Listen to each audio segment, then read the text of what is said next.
சீமான் இல்லைங்க, நான் பல நாளாவே சொல்லிட்டு இருக்கேன். சீமான் நமக்கு பிடிக்காது. அவர் பேசுற வந்து தமிழ்நாடு தனிநாடு அதெல்லாம் பேசல நமக்கு பிடிக்கவே பிடிக்காது. அவர் பேச மாடு மேய்க்கிறேன் ஆடு மேய்க்கிறேன், நான் உன்ட்ட ஏர்போர்ட் கேட்டேன், ஃப்ளைட்டே ஓன்ட்ட இல்லை ஏர்போர்ட் கேட்டேன், இந்த மாதிரி பேசுற வீட்டில் டெவலப்மெண்ட்டுக்கு எக்ஸ்ட்ரா பேசுறது, இந்த பிரிவினம் பேசுறதெல்லாம் பிடிக்கவே பிடிக்காது. ஆனா அப்பயுமே நம்ம சொல்றது என்னன்னா, சீமான் மாதிரி பேசுறதுக்கு தமிழ்நாட்டில் இந்தியாவிலே ஆளு கிடையாது. இந்தியாவிலேயே சீமான் மாதிரி ஒரு பிரச்சாரம் பண்றதுக்கோ சீமான் மாதிரி ரிப்ளை கொடுக்கறதுக்கோ ஆளே கிடையாது. அதான் உண்மை. ஆனா சீமான் பேசுறதுல போய் தானே ப்ரோ. நிறைய விஷயங்கள் வந்து அதுல இருக்கு, முரண்பாடாதான் இருக்கு, அதெல்லாம் ஓகே. பட் இந்த கேள்வியெல்லாம் இருக்கு இல்லையா, அந்த கேள்விக்கு பதில் சொல்றாருல, அந்த பதிலுக்கு நீங்க வந்து பிளேவே கொடுக்க முடியாது.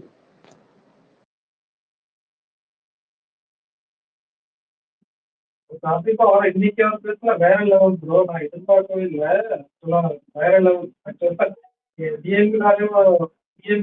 சேர்த்து ரெக்கார்ட் பண்ணிருந்தாங்க. அதுதான் படிப்பு வேற லெவல். அவங்க கிட்ட பதிலே இருக்காதுங்க. எனக்கு பதிலே சொல்ல முடியாதுங்க அவங்க கிட்ட. அவங்களால யார் ஜாதி ஒழிச்சாருன்னா நீ ஏன் போய் தூத்துக்குடி நின்ன 2 எலெக்ஷன்ல கேக்குறாரு. அதுக்கு பதில் எல்லாமே லாஜிக்கான கேள்விதான் கார்த்திக், நீங்க சொல்ற மாதிரி எல்லாமே லாஜிக்கான கேள்விதான். ஆனா திருப்பி இன்னொரு அவதூறு தூக்கிட்டு வருவானுங்க அவனு. அது ஓகே, அது யார் வேணாலும் வரலாங்க, அது பிரச்சனை இல்லை.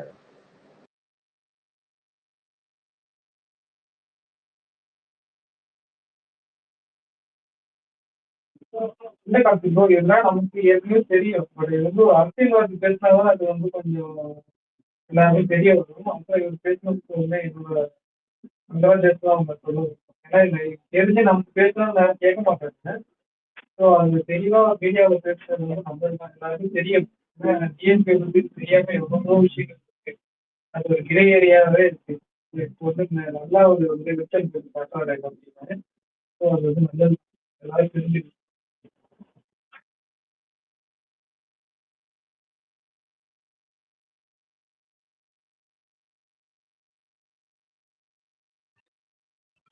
வினோதினி வந்து மையத்தை விட்டு போயிட்டாங்களாம், பாத்தீங்களா கார்த்திக் ஜி? காலங்காலத்தால நியூஸ். யாருக்கு யார் வினோதினி ஒரு ஆக்ட்ரஸ்.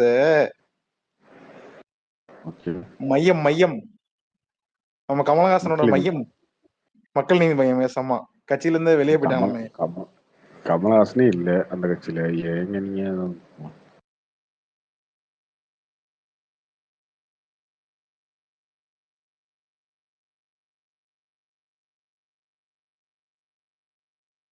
இதெல்லாம் உட்காந்து நியூஸா பார்த்துட்டு சோசியல் மீடியால அவங்க போயிட்டாங்க இவங்க போயிட்டாங்க. மக்கள் நீதி மையத்துல யார் இருக்கான்னு ஏதாவது ஒரு டேட்டா இருக்கா? ஏதாவது ஒரு அறிக்கை இருக்கா? அவரு யூஎஸ் போயிட்டாரு. போடுறாங்க அத மூணு நியூஸ் சேனல்ல திருப்பி திருப்பி காட்டுறாங்க. விலகினார் வினோதினி அப்படின்ட்டு. நாங்க என்ன பண்றது? காட்டுறதுதானங்க கேட்கவும். கமலே விலகிட்டாருங்க. நீங்க அவங்க சொல்லிங்க. அவரே டிஎம்சில தெரிவித்தாரு. நீங்க அவங்கெல்லாம் கணிக்கிறது. கமலே விலகிட்டாருல. நான் ஒரு ஒன்றும் சொல்லி அவர் சொல்லல.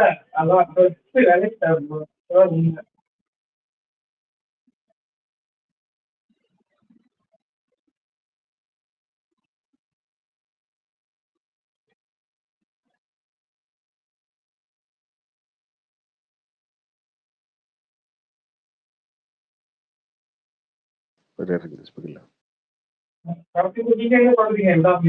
இடமர்ச்சி சென்னை தான் பார்க்கணும். பார்ப்போம் எங்க போடுறாங்க என்னன்னு. இன்னும் வழக்கம் போல காசி தான், காசியில் பத்திரம்.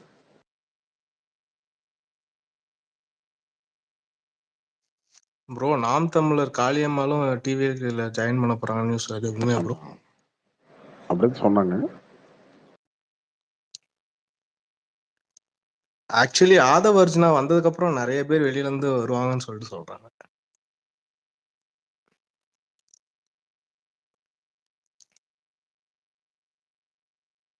அவருக்கு ஒரு இன்ஃபுளுன்ஸ் இருக்கு இல்லையா, அவருக்கு பணபலம் இருக்கு, அவருக்கு ஒரு இன்ஃபுளுன்ஸ் இருக்கு. அதனால அவரு சில விஷயங்கள சில பேரை வந்து அந்த கட்சிக்குள்ள கூட்டு வருவாரு. நான் இருக்கேன் வாங்க பாத்துக்கலாம் நம்ம கட்சி அப்படின்ற மாதிரி அவர் கூட்டு வருவாரு. அது அது இருக்கதானே செய்யும். இது வந்து இப்ப டிவிகேக்கு பிளஸ்ஸா மைனஸா ப்ரோ இது? இல்லை கண்டிப்பா ப்ளஸ் தாங்க. ஜானு ஆறு ரஜின்ற ஒரு முட்டாள் அந்த கட்சி விட்டு போனாலே அது ப்ளஸ் தான். முட்டாள் வந்து வெளில போனாலே ப்ளஸ் தான் அந்த கட்சிக்கு. இன்னொன்று புஷானந்துமே கொஞ்சம் டெவலட் ஆகிடுவார் இதுக்கப்புறம், அதுவும் ப்ளஸ் தான். ஓகே. இது எப்படி இந்த அளவுக்கு விஜய் ஹேண்டில் பண்றாரு? எப்பயுமே விஜய் ஒரு தலைவராக அவர் கேள்வி வச்சுக்கணும் இல்லை ஹோல் டைம். மொத்தமாகவே நீங்கள் பார்த்துக்கோங்க விட்டு போனாருன்னா அதுக்கப்புறம் ஆதவர்ஜினா அவர் ஏதோ வேலை கட்டி விட்டுருவாரு.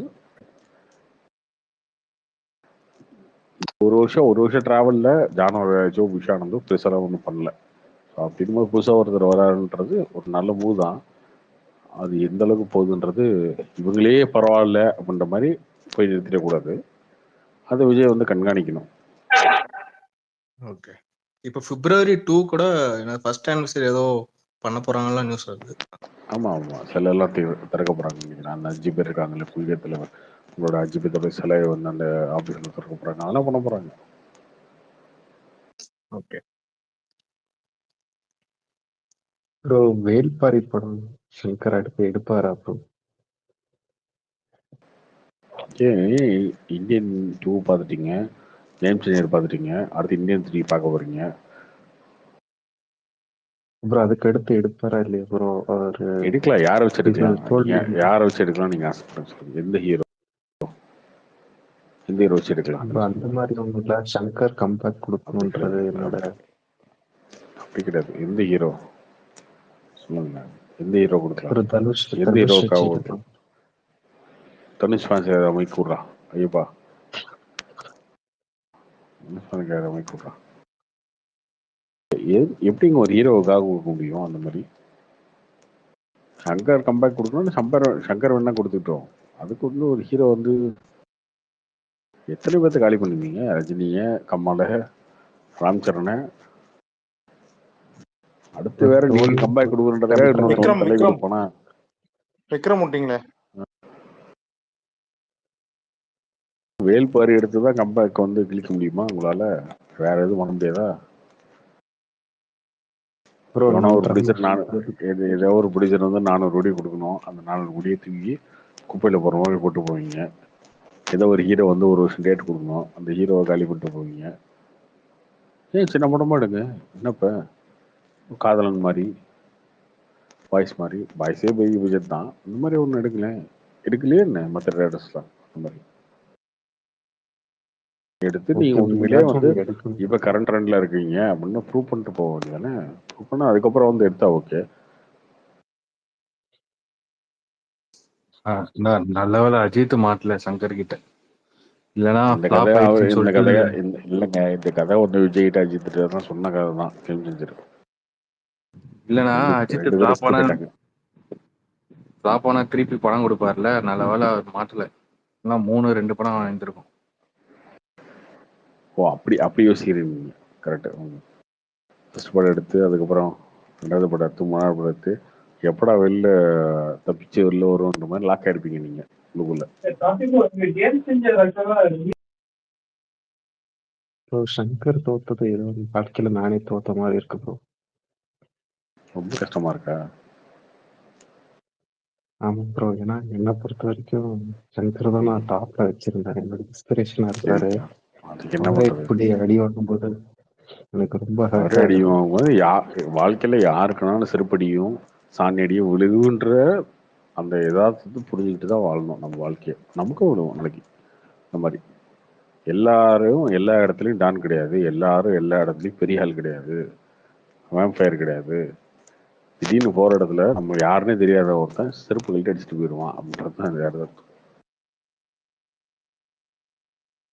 இந்த பில்டப்போடையே வாழக்கூடாதுன்றதுதான்.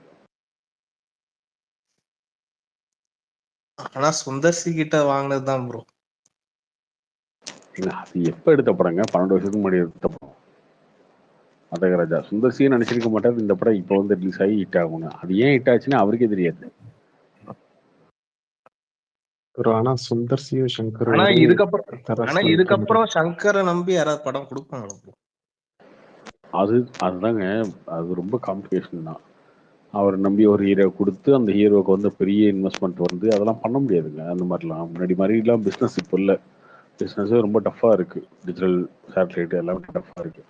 சங்கர் இன்னும் வந்து நான் 300 கோடிக்கு படம் எடுப்பேன், 400 கோடிக்கு படம் எடுப்பேன்னு சொல்லி ஏதாவது பேசிட்டு இருந்தாருன்னா நான் நடக்காது. அது ஏதோ அவர் ஏதோ சின்ன பட்ஜெட்டில் ஒரு 10 கோடியில் 15 கோடியில் ஒரு படத்தை எடுத்து ப்ரூவ் பண்ணி வந்தால் ஓகே, இல்லைன்னா கஷ்டம்.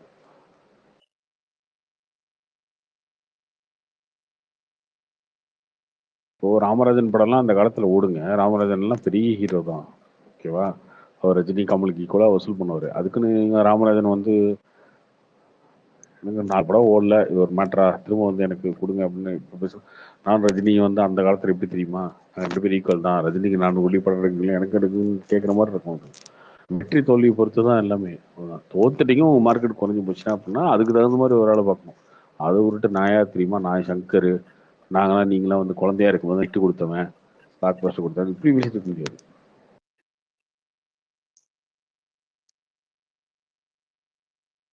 அப்புறம் எல்லாரும் வயசானா இப்படி ஆயிடுவாங்க. அப்புறம் அவர் என்ன ஒவ்வொரு ஒர்க்கும் ஒவ்வொரு பாட்டு ஒவ்வொரு லிரிக்கும் செதுக்குவாரு. ஆமாங்க, வயசு இல்லைங்க, அப்புறம் செதுக்கிறதும் கிடையாது, ஒன்றும் கிடையாதுங்க. அதுதான் ப்ரோ பிரச்சனையா இருக்கு. வயசாச்சுனாலே பாட்டு உங்களுக்கு தான் அந்த இதெல்லாம் இருக்கும். ஏங்க வயசாச்சுனாலே வந்து அதெல்லாம் இருக்காது. அவருக்கு இப்போ 60 வயசுங்க, அவருக்கு இப்போ 60 வயசு, ஓகேவா? 60 வயசானவருக்கு இங்கே எவ்வளோ, இன்னைக்கு ஜென்ரேஷனோட எவ்வளோ கனெக்ட் இருக்கும் யோசிச்சு பாருங்க. சரிங்க, அவங்கலாம் வந்து ரொம்ப எல்லாரோடையும் பழகிற ஆள்லாம் கிடையாது இல்லையா? ஸோ அவங்களுக்குள்ள சோஷியல் மீடியா அவரு தான் சொல்றாரு, கம்பேக் இந்தியன் நான் தான் ட்வீட் போட்டேன், அதே மாதிரி தான் கோ பேக் இந்தியன் நான் ட்வீட் போடுறேன் போங்க அப்படின்றாரு. அப்படி ஒரு சீன் எடுத்துறாருங்க இந்தியன் டூல. Go back bro. அவர் அப்படின்னு ரிவ்யூஸ் பார்க்க மாட்டேன்னு சொல்லிட்டு போட்டுருக்காரு. ட்வீட் போட்டுட்டேன், கோ பேக் இந்தியன் போ அப்படின்றாரு. அப்போ இவர் என்ன நினைக்கிறாருன்னா, வீட்டில் உட்காந்து சோஷியல் மீடியா பார்த்துட்டு உலகமே இதுக்குள்ளதான் இருக்குன்னு நினைச்சிட்டு இருக்காரா, இல்ல அதை வச்சு ஒரு கதை பண்ணாரா, என்னன்னு தெரியலையே. என்ன புரிய வைக்கிறது இவங்க கிட்ட சொல்லுங்க. வேற கமலஹாசன் வேற நடிச்சிட்டாருங்க அந்த சீன்ல. சித்தார்த்து ஊர் நியாயம்லாம் பேச தெரியுது. சித்தார்த்தெல்லாம் வந்து நியாயமா எலெக்ஷன் நின்று சிஎம் இது இப்போ ஏதோ ஒரு மினிஸ்டர் கூட ஆயிருந்திருக்கலாம் இந்த ஜல்லிக்கட்டு போராட்டத்துல, அந்த மாதிரி. அப்ப அந்த ரேஞ்சு பேசியிருந்த சித்தார்த்துக்கு அறிவானா? யோ கம்பேக் இண்டியன் ட்வீட் போட்டா ஒருத்த வரான், கோபேக் இண்டியன் போட்டா ஒருத்த போறான்னு அது நடிக்கும் போது தெரியுமாண்ணா? வாய்க்கிலேயே பேசுறல்ல, நீ பேசுற உலக அரசியல் வரைக்கும் பேசுறல்ல, ட்விட்டர்ல செருப்படி வாங்கிட்டு உனக்கு தெரியாதா? எனக்கு என்ன டவுட்னா, புஷ்பா 2 கிளைமேக்ஸும் அப்புறம் இந்த சீனும் சுகுமாரும் சங்கரும் எடுக்கலன்ற மாதிரி ஒரு கான்ஸ்பிரசி இருக்கு ப்ரோ. அதுதான் எனக்கு டவுட். அது எப்படி ஒருத்தன் அந்த மாதிரி படம் எடுத்து இப்படி எடுக்க முடியும் ப்ரோ? அது வாய்ப்பே இல்லை இல்லையா? அவ்வளோ ஒரு ஜீனியஸ் அவரு. யாருக்கு எனக்கு புரியலங்க, என்ன ஜீனியஸ் அவரு என்ன சொல்ல விரும்புறீங்க நீங்க? ஏன்னா புஷ்பா 2 கிளைமேக்ஸ் என்ன நீங்க பாத்துட்டீங்க, இந்த படத்துல என்ன பாத்துட்டீங்க ப்ரோ புஷ்பா 2 படம் அந்த வாயில கடிச்சு துப்புறத விட்டு அவ்வளவு பெரிய படத்தை கிளைமேக்ஸ் யாருமே ஜீனியஸ்லாம் கிடையாதுங்க. என்ன பண்றீங்கன்னு no one is genius, okay? K S. Ravikumar வந்து அவர் அந்த காலத்துல அவர் முத்து படையப்பா இதெல்லாம் எடுத்து பெரிய இட்டு கொடுத்து நம்பர் 1ல இருந்த டேரக்டர் தான். இன்னைக்கு அவர் ஒரு படம் எடுத்தா எப்படி இருக்கும்? அவ்வளவுதான். எல்லாமே மாட்டி தாங்க இருக்கும். சச்சின் டெண்டுல்கர் வருவாரு, அதுக்கு முன்னாடி கங்குலி இருப்பாரு, சச்சின் வருவாரு, அதுக்கு முன்னாடி கபில் தேவ் இருப்பாரு, அப்புறம் தோனி, அதுக்கப்புறம் கோலி, போயிட்டே தாங்க இருக்கும். அதை விட்டு நான் அப்படி தெரியுமா, அந்த காலத்துல அப்படி, எந்த காலத்துல எப்படின்னா அது கிடையாது. இன்னைக்கு கரண்ட் பீரியடுக்கு என்ன இருக்கு அதுதானே பார்ப்பாங்க. அவர் ஜீனியஸ்னா அவர் என்ன எழுதிட்டு போயிட்டாரா? திருவள்ளுவர் மாதிரி ஏதாவது திருக்குறள் மாதிரி ஏதாவது எழுதிட்டு போயிட்டாரா என்ன? படம் எடுத்தாரு அவ்வளவுதானே. சினிமாக்கு ஒரு திருவள்ளுவர் இல்ல ப்ரோ, ஒரு கமர்ஷியல் சினிமாக்கு ஒரு திருவள்ளுவர் தான் ப்ரோ. அவரு எங்க அண்ணனை பெரியார் பேசி வெறுப்பே திட்டு வைக்கிற மாதிரி என்னை பேசி திட்டு வைக்கணும்னு ஆசைப்படுறா தானே? பெரியார் பேருன்னு பேசி சீமான் திட்டுற மாதிரி நான் சங்கர் பேசி சங்கர் திட்டோம். அவ்வளவுதான ஆசை? சொல்லு, அது சொல்லிடு, ஓப்பனா சொல்லிடு, நான் திட்டிடுறேன். என்னன்னு அப்படித்தான் நம்ம பயப்படுறதான ஒண்ணு கிடையாது. அவ்வளவுதான். டேரக்டா திட்டிடுவோம். நீ திட்டணும்னு எதிர்பார்க்கறியா சங்கரை? இல்ல திட்டுறது இல்ல ப்ரோ, அப்புறம் வேற அப்படி என்ன கிடையாது. இது என்ன வெறுப்பேத்துற மாதிரி இருக்கே? பெரியார் வெறுப்பேத்துற மாதிரி சங்கர் அவர் தான் ஜீனியஸ், அவர் தான் கமர்ஷியல் சினிமாக்கு ஒரு இந்த திருவள்ளுவர் எல்லாம் வந்து ரொம்ப தப்பா இருக்கே. ப்ரோ அவரோட சினிமாவே ப்ரீவியஸ் யார் தான் ஒர்க் அப்படி இருக்கு கண்டுபிடிச்சதுன்னு ப்ரோ. சொல்லுவியா? நீங்களாம் சினிமா பார்க்கறதுக்கு காரணமே சங்கர்னு சொல்லுவியா? அடுத்து இதுதானே பேசுவ, பேசு. அடுத்து ஏதாவது பேசு. ப்ரோ ஒரு சினிமாக்காக கமர்ஷியல் பேசுறீங்க. சினிமா இப்போ ப்ரோ ஹிஸ்டரி. நீங்களாம் சினிமா சொல்லுவாங்க ப்ரோ. எடுக்கிறீங்களே, கேமரால சினிமா எடுக்கிறீங்களே, அதுக்கு காரணமே சங்கர் தான். அப்படி பேச ஆரம்பிக்கியா? அடுத்து ஹாலிவுட்டே சங்கரை பார்த்து தான் காப்பி அடிக்கும்னு சொல்லுவாங்க போல. பேன் இந்தியாவோட முதல் இதுவே அவர்தான் சொல்லுவாங்க. என்ன தேவையில்லாம ஒரு லெஜெண்ட்ன்றத மறக்கவே முடியாது ப்ரோ. ஒரு நீ ஹிஸ்டரியில ஏன் இடம் வச்சுக்க ராஜா? பிடிக்கவே முடியாது. நீ ஏன் வச்சுக்க ராஜா அவன் லெஜெண்ட? நீ ஏன் வச்சுக்க சங்கரி? ஏண்டா விடு. ஒரு ஏதோ ரெண்டு படம் சீமானா தோத்ததுனால. நீ வந்து சீமானா மாத்தாத, வேண்டாம். Okay bro. சங்கரை விட பெரிய டைரக்டர் முருகதாஸ், அவரே இப்போ ஃபீல்ட் அவுட் ஆயிட்டாரு. ப்ரோ சங்கர் முருகதாஸும் ஒரே இடத்துல வைக்க முடியாது ப்ரோ. சங்கர் வந்துட்டு சங்கர் லெவலுக்கு வர முடியாது ப்ரோ.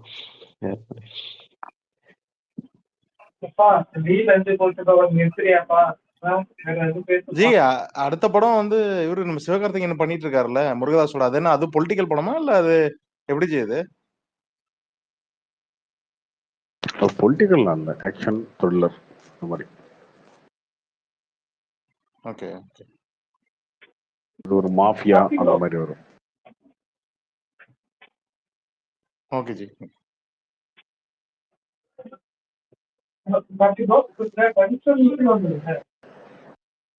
என்னது? இந்த டெக்ஸ்டைல் இஷ்யூ ஆமா ஆமா அண்ணாமலை வந்து ப்ராப்பரா ஹேண்டில் பண்ணி அதை அப்படியே டைவர்ட் பண்ணி அதை க்ளோஸ் பண்ணிட்டாரு. இந்த மாதிரி நிறைய விஷயங்கள் ஸ்டார்டிங்ல தமிழ்நாடு நடந்தப்போ இந்த பிஜேபி வந்து யாருமே அதுக்கு சரியான ஸ்டெப் எடுத்து பண்ணாம விட்டாங்க நினைக்கிறீங்களா? அப்படிதான் நான் நினைக்கிறேன். மீத்தேன் அந்த மாதிரி நிறைய திட்டங்கள்லாம் வந்து அதுக்கப்புறம் அதை கேன்சல் பண்ணாங்க. பிஜேபில இருந்து யாருமே முயற்சி பண்ணி கேன்சல் பண்ண மாதிரி எனக்கு தெரியல.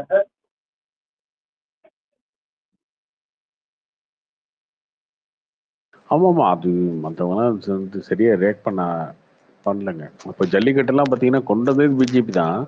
அப்போ இங்க இருந்த பிஜேபிக்காரங்களாம் அதை வந்து இவங்க தான் கொண்டாங்கன்றதே எஸ்டாப்ளிஷ் பண்ண முடியல அவங்களால. என்ன சொன்னீங்கனாலுமே அந்த அதை வந்து கொண்டு வந்து அவசர சட்டமா கொண்டு வந்து எல்லாம் பண்ணது வந்து பிஜேபி எடிஎம்கே தான். ஆனா அதை வந்து எஸ்டாப்ளிஷ் பண்ணாம இவங்க உட்காந்து முக்க வேண்டிய உட்காந்துருந்தாங்க. எல்லாரும் இவங்களை காரி தூக்கிட்டு இருந்தாங்க. அப்படிதான் இருந்துச்சு. ஸோ அது அண்ணாமலையெல்லாம் இப்போ கொஞ்சம் ஓகே, எல்லாத்துக்கும் ஒரு முன்னுதாரணம் ஒன்று இருக்குன்னு இல்லையா? அதனால அதெல்லாம் தெரிஞ்சதுனால தான் இப்போ அண்ணாமலை வந்து அதை கரெக்டாக ஹேண்டில் பண்ணி கரெக்டாக கொண்டு போய் இப்படிலாம் வந்து இப்போ எங்கேயோ ஒரு கிஷன் ரெட்டியை கூப்பிட்டு வந்து இங்கே ஒரு விஷயத்த பண்ணணும், பாராட்டெல்லாம் நடத்தணும். எதுக்கு பண்ணணும்? அதெல்லாம் கிடையாது. அறுத்து மட்டும் அப்படி முடிச்சு போயிடலாம் ஜீவோல. அது கிடையாது. நீங்கள் வரணும், பேசணும், நம்ம தான் பண்ணணுன்றதை எஸ்டாப்ளிஷ் பண்ணணும், கூட்டத்தை சேர்த்துணும், பார்க்கணும், சொல்லணும் அப்படின்றத இப்போதான் பண்ண ஆரம்பிக்கிறாங்க. அதுக்கு மேலே விஷயம் தான். கலக்கிட்டாங்க ஜி. சரியான வரவேற்பு, சரியான இது செம்மையா ஆமா, பண்றாங்க. அவங்க ஜல்லிக்கட்டுல இருந்தே அதை பண்ணிருக்கணுங்க. ஜல்லிக்கட்டுலயே அவங்க பண்ணிருக்கணும். இல்ல அது டிஎம்கே அந்த ஸ்ட்ராட்டஜி, அதாவது விளம்பரம் பயங்கரமா பண்றாங்க. அந்த ஸ்ட்ராட்டஜி கூட இவங்க பண்ணவே மாட்டாங்க. ஏன்னா இவ்வளவு விஷயம் பண்ணிட்டு இவனுங்க இன்டர்னல் சண்டை போட்டுக்கிட்டு இதை விட்டுறானுங்க. அதுதான் பிரச்சனையே. இவனுக்கு பேர் வாங்கிட்டு போயிடுறானுங்க.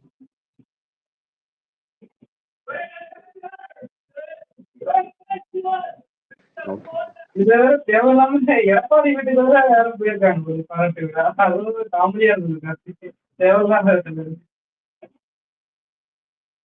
எல்லா அரசியல் கட்சியுமே அதை பண்ணுவாங்க. ஓகேவா? எல்லாருமே அதை பண்ணுவாங்க. இவங்களும் பண்ணிருக்காங்க. கார்த்திக் ப்ரோ நீங்க ரகு தாத்தா படம் பார்த்தீங்களா? பார்க்கல, எப்படி இருக்கு ப்ரோ? நான் கீர்த்தி சுரேஷ் படம் தானே? தியேட்டர்ல ரொம்ப ஆமா ப்ரோ. ஸோ ரொம்ப என்ஜாய் பண்ணி பார்த்த படம் ப்ரோ. அதுக்கு ரெக்கக்னிஷனே கிடைக்குது ப்ரோ. யாருமே பேச மாட்டேங்கிறாங்க அதை பத்தி. எதை பத்தி இப்போ வந்த படம் அது போன ஆகஸ்ட் வந்த படம் இல்ல, தங்கலானோட வந்த படம் இல்ல. ஆமா அண்ணா ப்ரோ. அவர் வேணும்னே பேசுறாருண்ணா சத்தியமா. இல்ல ப்ரோ. நான் ரொம்ப என்ஜாய் பண்ணி பார்த்தேன். அது ஃபர்ஸ்ட் ஹாஃப் கொஞ்சம் லேகா ஆமா இருக்கும். அவரையும் ஏங்க, அவன் பட் அவன் செகண்ட் ஹாஃப் அவன் அவனுக்கு சீமான மாதிரி பேசினா சங்கர் சரி வரும்னு நினைக்கிறேன். அடுத்து இல்ல ப்ரோ. நீங்க ஒரு வாட்டி பாருங்க ப்ரோ. வெறி எதை கொண்டு பத்தி தம்பி, கதைங்க ரொம்ப அது? வெறி வெறி கொண்டு பேசிடுவேன் தம்பி. வேணாம். என்ன படம் அது? ப்ரோ ரகு ரகு சங்கர். தாத்தான்ட்டு உண்மையிலே நல்ல படம் ப்ரோ. இப்போ பிளடி பிகருக்கு எப்படி ஆன்லைன்ல இப்போ ஓடிடில வந்த அப்புறம் பாசிட்டிவ் ரிவ்யூ கொடுத்தாங்க, அது சரி ஓடிடில ஓகே. வந்த அப்புறம் கூட பாசிட்டிவ் ரிவ்யூ கொடுக்கல ப்ரோ. அது நல்ல படம் யோ, ப்ரோ, சூப்பரா இருக்கு. படத்தை நீ ப்ரொடியூஸ் நீ பண்ணதே போட்டிருக்கியா? மீன் டிஸ்ட்ரிபியூட் நீ பண்ணதே போட்டிருக்கியா பாசிட்டிவ்? நீ போட்டிருக்கியா பாசிட்டிவ் இருக்கியா? இல்ல ப்ரோ, நான் என்னால முடிஞ்ச அளவுக்கு என் நீயே ஃப்ரெண்ட்ஸ்க்கு சொன்னேன் 2 பேர். நீயே போடல. அப்புறம் நான் அவ்வளோ ஆக்டிவா இல்லை ப்ரோ சோஷியல் மீடியால. அண்ணா உங்களை கலாய்க்கிறாருண்ணா அவரு. ஆமா ஆமா தெரியுது, வந்ததுலேருந்து தெரியுது. இப்பதான் இல்ல தெரியுது. ப்ரோ. ப்ரோ சத்தியமா இல்ல ப்ரோ. நான் ஆக்சுவலி கலாய்க்காம தான் இல்ல ப்ரோ. நினைக்கிறேன். அது ஆக்சுவலி எனக்கு நான் அப்பவே எவ்வளவு பேர்த்த பேசலாம்னு பார்த்துட்டு நினைச்சேன் உட்காந்துருக்கேன். எவ்வளவு பேர்த்த பார்த்து தானே உட்காந்துருக்கோங்க, தெரியாதா? ப்ரோ. ப்ரோ இல்ல ப்ரோ, எனக்கு இப்பதான் சான்ஸ் கிடைச்சது. ஆக்சுவலி எனக்கு ஒரு 3 நாள் கேள்வி இருந்தது ப்ரோ. அப்பத்துல இருந்து எனக்கு போன வருஷத்துல இருந்து இப்பதான் கிடைச்சது ஆக்சுவலி. தம்பி நான் குட்டி கதை சொல்லவும் இல்லை தம்பி, வரலாறை கற்பிக்க வந்தவன். அதே மாதிரி என்கிட்ட இன்னொரே ஒரு என்கிட்ட கேள்வி உன் இருக்கு. உருட்டில் வேலைக்கு ஆகுது. இல்ல ப்ரோ, ப்ராமிஸா இந்த சொல்றேன் மாதிரி பல பேர் ஒரு உருட்டை பார்த்தவன் தம்பி நானு. ப்ரோ. இல்ல ப்ரோ, ஆக்சுவலி எனக்கு ரகு தாத்தாக்கு இது ஏன் சொல்றேன்னா, இன்னும் 4 பேர் பார்ப்பீங்க, லைக் அதுக்கு அப்ப அப்படியே பப்ளிசிட்டி கிடைக்கும் தான் சொன்னேன். விடு. இப்ப என்னப்ப பப்ளிசிட்டி கிடைச்சி இப்ப என்ன நீங்க தேட்டர் நீங்க ரிலீஸா டைம் பண்ண வேஸ்ட் போற? பண்ணது இல்லாம அடுத்தவங்க டைம் வேஸ்ட் பண்ணுவேன். ரீரிலீஸா பண்ண போற தேட்டர்ல? விடு. அப்புறம் அதே மாதிரி எனக்கு ஒரே ஒரு டிஃபரன்ஸ் ஆஃப் ஒப்பீனியன் இருந்தது ப்ரோ உங்க கருத்துக்கும். இந்த இதுல கொட்டுக்காளிக்கு நீங்க ரிவ்யூ கொடுத்துருங்க. கொட்டுக்காளி சூப்பர் இன்னைக்கு நேமா. ஸ்பேஸ் காலி அவ்வளவுதான். ஒரு கொட்டுக்காளி எனக்கு பிடிச்சிருந்தது. ஓகே, அதுல என்ன இருக்கு? இல்ல ப்ரோ, அது நீங்க தாக்குன அப்புறம் நான் கூட ஒரு ஸ்கெப்டிக்கலா தான் போனேன் தியேட்டருக்கு. ஆனா எனக்கு ரொம்ப பிடிச்சிருந்தது ப்ரோ. அது ஆக்சுவலி ஒரு கிராமத்துக்கு போய் வந்த மாதிரி இருந்தது எனக்கு. நான் நீங்க சிட்டில மட்டும் உட்காந்து இருக்கிறது. பாத்தீங்களா தியேட்டர்ல? ஒரு 4-5 பேர் பார்த்தோம். ஆக்சுவலி நான் ஆஃபீஸ் லீவ் போட்டு போனேன் ப்ரோ. நான் பெங்களூர்ல இருக்கேன், படம் பார்க்கணுன்ட்டு. ஆனா அது மெட்ராஸ் சாட்டிஸ்ஃபைடா போனீங்களா ஆபீஸ்க்கு லீவ் போட்டு? பெங்களூர்ல படம் வந்ததா? கொட்டுக்காளி வந்ததா? வந்து வெகா சிட்டில பார்த்தேன். ஒரு மத்தியானம் ஷோ ப்ரோ போட்டிருந்தாங்க. ஆபீஸ்ல ஒரு எந்த சொல்லி லீவ் போட்டீங்க? தெரியல, மறந்துட்டேன், ரொம்ப நாள் ஆச்சு. லீவ் போட்டு ரகு தாத்தா படம் ஞாபகம் இருக்கு, கொட்டுக்கலை ஞாபகம் இல்லையா எப்ப வந்தது? இல்ல, நான் வந்து ஞாபகம் இல்லை. ரகு தாத்தாவும் ஈவினிங் ஷோ தான் போனேன். இப்போ என்ன ஓ, தங்கலான் படம் அதையும் வந்துச்சு தியேட்டர்ல போய் பாத்தீங்களா? ப்ரோ. அதுதான் ப்ரோ, தியேட்டர்ல பார்த்து நான் உண்மையிலே என்ஜாய் பண்ணி பார்த்த படம் அது. அதுக்கு பெரிய தியாகி தான் நீ. அப்படி ப்ரோ இப்ப நம்ம பழி வாங்க ஸ்பீக்கரை கொடுத்தாருன்னு நினைக்கிறேன். அப்போ அப்போ அப்படிதான் பண்ணுவான். சரி பண்ணிட்டு என்னப்ப டெய்லி எப்போ பார்த்தாலும் சண்டை போட்டுட்டே இருக்கிறதுனால போர்டிக்கு இந்த மாதிரி ஏதாவது பேசுவோம், இன்ட்ரெஸ்டிங்கா இருக்கு. கொட்டுக்காளியில் ப்ரோ என்ன நான் தம்பி முன்ன ஒரு உங்களுக்கு வாட்டி பிடிச்சது? பேசியிருக்கேன் ப்ரோ. கொட்டுக்காளியில் என்ன பிடிச்சது உங்களுக்கு? ஆட்டோ எனக்கு முன்னாடி இருக்கு. ஆட்டோ முன்னாடி தூக்கி கேமரா வச்சதுக்கு அப்புறம் ஆட்டோ ஓடிட்டே இருக்கும் 2 மணி நேரம். அதானே? இல்ல ப்ரோ, ஒன்றும் இல்லை. அது போயிட்டு உட்காந்து எந்த எக்ஸ்பெக்டேஷனும் இல்லாமல் உட்காந்தா ஜஸ்ட் ஒரு யதார்த்தமா ஒரு வில்லேஜ்ல என்ன நடக்குமோ அதை பார்த்துட்டு வர்ற மாதிரி. லைக் எவ்ரி மினிட் நான் என்டர்டெயின் ஆகணும்ன்ட்டு அதுக்கு என்ன ரொம்ப பக்கத்துல இருக்க வில்லேஜில் என்கேஜிங். போய் உட்காந்துட விடாதுன்னு? எனக்கு ப்ரோ வில்லேஜ் அது பக்கத்துல யூடியூப் இல்லை சேனல்ல நிறைய இருக்கு ப்ரோ, வில்லேஜ் பேக்லாம். ப்ரோ. அது வந்துட்டு எப்படி சொல்றது, அது என்கேஜிங்கா இருந்துச்சு ப்ரோ. எஸ்பெஷலி அந்த சூரி வந்துட்டு நடுவில் கத்துவார் இல்லையா, அந்த ஆட்டு சின்ன சின்ன மூமெண்ட்லாம் நல்லா இருக்கும். திடீர்னு அடிப்பாரு, இந்த மாதிரி ஒரு உங்க யூனிக்கா இருந்துச்சு. சூரிய ஒண்ணுக்கு போற மூமெண்ட் அது நான் மிஸ்கின் ப்ரோ, அதை ரசிக்க.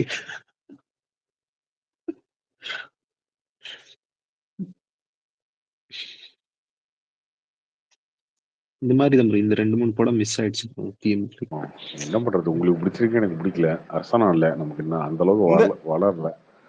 இன்னும் ஒரு படத்தை மிஸ் பண்ணிட்டீங்களே, நட்சத்திரம் நகர். ரசனையை அது ரசனையை நல்லா வளர்த்துக்கிறதுக்கு முயற்சி பண்றோம், பார்ப்போம். கார்த்திக் ப்ரோ திருப்பியும் பராசக்திக்கு ஏதோ ப்ராப்ளம் போலயே ப்ரோ. டைட்டிலுக்கு. பராசக்தி ஒரிஜினல் அதெல்லாம் ஒரு டீம் பிரச்சனை இல்லைங்க. இல்ல ஒரிஜினல் டீமே ஏதோ வந்து சரி, நாங்க ஏதோ ரீ-ரிலீஸ் நான் பண்றோம். அதெல்லாம் சும்மா சொல்லுவாங்க. ஏங்க DMK Red Giant release Dawn Pictures produce பண்றாங்க. அது வந்து முழுக்க முழுக்க திமுகவுடைய படம் அது. அப்புறம் யார் பிரச்சனை பண்ண போறா? ஏதோ நியூஸ்ல பார்த்தேன். திருப்பியும் ஏதோ அவங்க ரீமாஸ்டர் பண்ணி திருப்பி ரீ-ரிலீஸ் பண்ண போறோம். அதனால இது அதெல்லாம் ஏங்க இவங்க மொத்த கண்ட்ரோல்ல இவங்க தானே இருக்கு. அதெல்லாம் ஓகே. பட் அது நீங்க ரீமாஸ்டர் பண்ணி ரிலீஸ் பண்ணாலும் ஒன்றும் பிரச்சனை இல்லையே. இப்போ பில்லா வந்து பழைய படம் தான். இப்போ திரும்ப எடுக்கலையா பில்லாவா? அப்புறங்க ஓகே. பென்னி நீங்க ரோஹித் சர்மா ஃபேன் தானே? ஆமா ஆமா. பாத்தீங்களா மேட்ச்? இல்ல ப்ரோ. என்ன மேட்ச்? இது ரஞ்சியா? ரஞ்சி தான், வேற என்ன மேட்ச்? இந்தியா மேட்ச் சொல்லிட்டேன். ஏன் அதெல்லாம் பார்த்துட்டு இருக்கீங்கன்னா எல்லாரும் ரஞ்சி ஆடுறாங்க ப்ரோ. ட்ராஃபி தான் இப்ப பார்த்து. கோலி, ராகுல் எல்லாருமே ரஞ்சி மேட்ச் ஆடுறாங்க. 13 வருஷத்துக்கு அப்புறம். அடிதான் ஆகணும்ன்றதுனால. ஆமா ஆமா. கம்பீர் தான் ஆட சொல்லிட்டாரு. மெயினா ரோஹித் ஆடணும் ப்ரோ. பென்னி அதுதான் இப்ப அடிச்சாரு 34 ரன். அப்புறம் அவுட் ஆயிட்டு போயிட்டாங்க. தோத்துட்டாங்களே. இப்ப நடந்துட்டு இருக்குல்ல. திருப்பி ஏதோ ஷர்துல் டக்கூர் ஹேட்ரிக் ஏதோ போட்டிருந்தாங்க. மேட்ச் பார்க்கல நான். நியூஸ் மட்டும் பார்த்தேன். செஞ்சுரி அடிச்சு அதுக்கப்புறம் ஹேட்ரிக் பிளவு. ரோஹித் ரஞ்சிலையும் அடிக்கலன்னா சேர்ப்பாங்களா எப்படி இந்தியன் டீம்ல? தெரியல. டெஸ்ட்ல டவுட் தான். ஒன் டேல இருப்பாரு. என்ன பண்ண போறாங்க தெரியல. கார்த்திக் ப்ரோ சுமோ படம் ரிலீஸ் ஆகுமா ப்ரோ? மாநாடு ரீ ரிலீஸ் ஆகுதா ப்ரோ? இது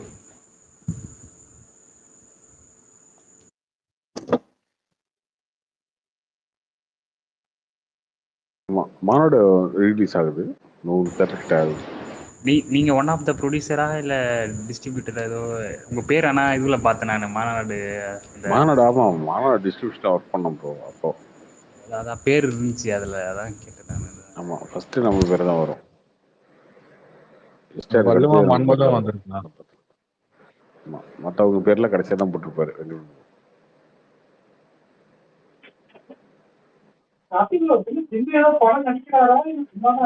யாரு? சிம்பு தான் 3 படம் அனௌன்ஸ் பண்ண வர போதுங்க. பார்க்கிங் டைரக்டரோட ஒரு படம், அதுக்கப்புறம் இந்த படம் தேசிய படம், அப்புறம் இந்த இவரு டிராகன் டைரக்டரோட 3 படம்.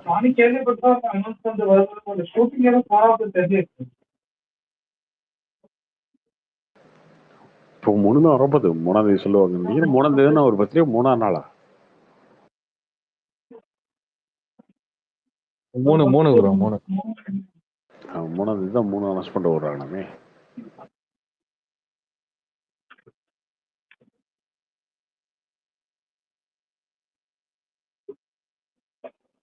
ஒரு படம் ஒண்ணு நடிக்க சொல்லுங்க. அனௌன்ஸ் பண்றவங்களுக்கு பிரச்சனை இல்லை.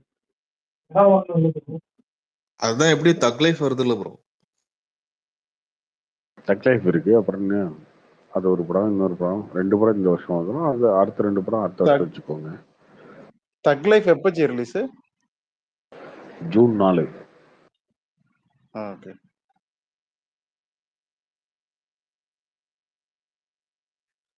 விஜய் சிவாவோட சுமோ படம் ரிலீஸ் ஆகுமா? ஆகாதா ப்ரோ? அது என்ன ரிலீஸ் ஆனா ஃபர்ஸ்ட் டே ஷோ பார்க்க போறேன் நீங்க? என்ன? ஆமா ப்ரோ. என்ன அதை எக்ஸ்பெக்ட் பண்ணி கொட்டுக்களி பார்க்குறவங்க இன்னொரு ப்ரோ. அதே மாதிரி இன்னொரு படம் எனக்கு அது டீட்டெயில்ஸ் தேவைப்படும் ப்ரோ. சொல்லு ப்ரோ 2வது படம் வந்துட்டு அந்த தமிழ் படம் எடுத்து சி சம்பந்தன் 2ஆவதா ஒரு படம் எடுத்தாரு. அந்த படம் ரிலீஸ் ஆகல. ஒரு 7 வருஷத்துக்கு முன்னாடி எடுத்தாரு. அவரே அதை மறந்துருப்பாரு.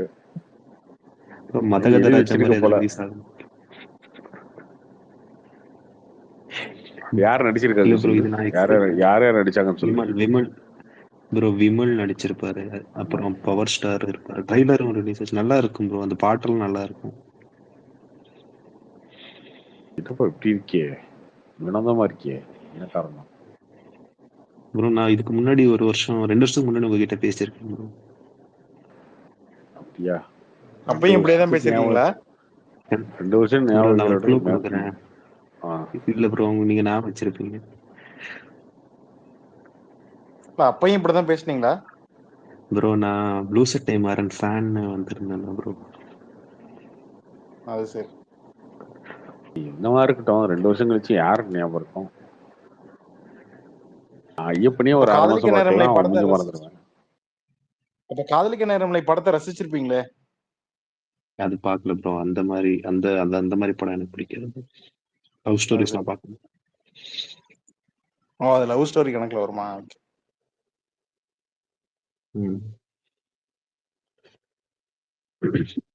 ப்ரோ போன வாரம் மலையாளம் படம் ஒன்று பார்த்தேன் ப்ரோ. பஸ்ஸில் ஜோசப். அதுதான் ரொம்ப சூப்பரா இருந்துச்சு ப்ரோ. படம் பேர் பாருங்க. சூக்ஷ்ம சுந்தரியா? பிரவீன் கோடு டிடெக்டிவ் த்ரில்லர் சூப்பரா இருந்துச்சு ப்ரோ.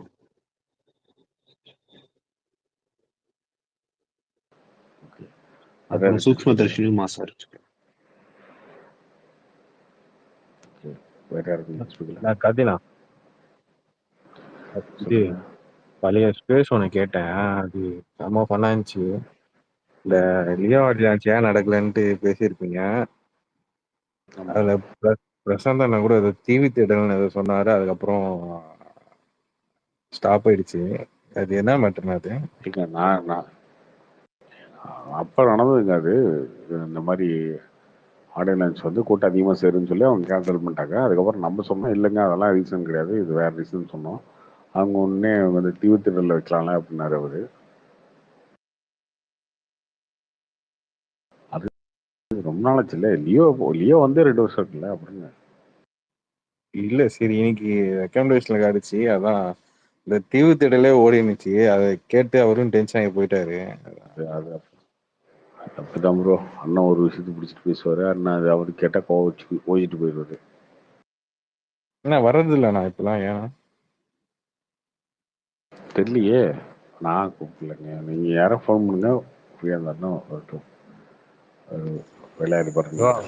நேற்றோ முன்னாத்ததான் விஜய் ஏதோ விஜய் ஃபேன் பேஸில் பேசிட்டு இருந்தார் ப்ரோ. விஜய் ஃபேன் பேஸில் தெரியலங்க. இங்கே வந்தால் வம்புழுக்கிறீங்க எல்லாரும். அவர்கிட்ட ஏதாவது கேள்வி வைக்கிறீங்க, அதில் கொஞ்சம் கடுப்பாக இருப்பாரு. தெரியல. இல்ல ப்ரோ, அவரு வந்து ஒன் சைடா தான் பேசுவார், ஃப்ரெண்டர் மாதிரி தான் வரும். அதனாலதான் பேசுறது, வேற ஒன்றும் கிடையாது. நேற்று உசுரை கொடுத்து பேசிட்டு இருக்காரு. அரசியல்வாதி எல்லாம் மாறுறதோட வந்து இதுல என்னது கவர்மெண்ட் ஆபீசர்ஸ் எல்லாம் மாறணும் அப்படின்னு சொல்லிட்டு உசுரை கொடுத்து பேசிட்டு இருக்காரு. ஒரு 15 நிமிஷம் ஸ்பேஸ்ல கீழே ஒருத்த கமெண்ட் போட்டிருக்கான், பாண்டா வந்துட்டு என்னன்னா இதெல்லாம் வந்து நம்ம கேம் சேஞ்சர் படத்தோட கதையை சொல்லிட்டு இருக்கு அப்படி அப்படின்னு. இந்த மாதிரி ஒருட்டா எப்படி வருவாரு? ஆனா கடைசி வரைக்கும் அவரு எந்த பக்கம் இல்லாம அவரு சொல்றாரு பாருங்களேன். அதான் கொஞ்சம் இதுவா இருக்கு.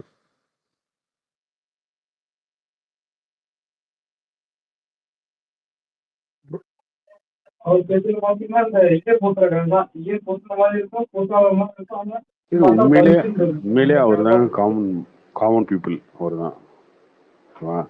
இப்போ அவருக்கு வந்து பார்த்தீங்கன்னா இடிங்கி பேரில் பார்த்தீங்கன்னா திமுக திட்டுவார்.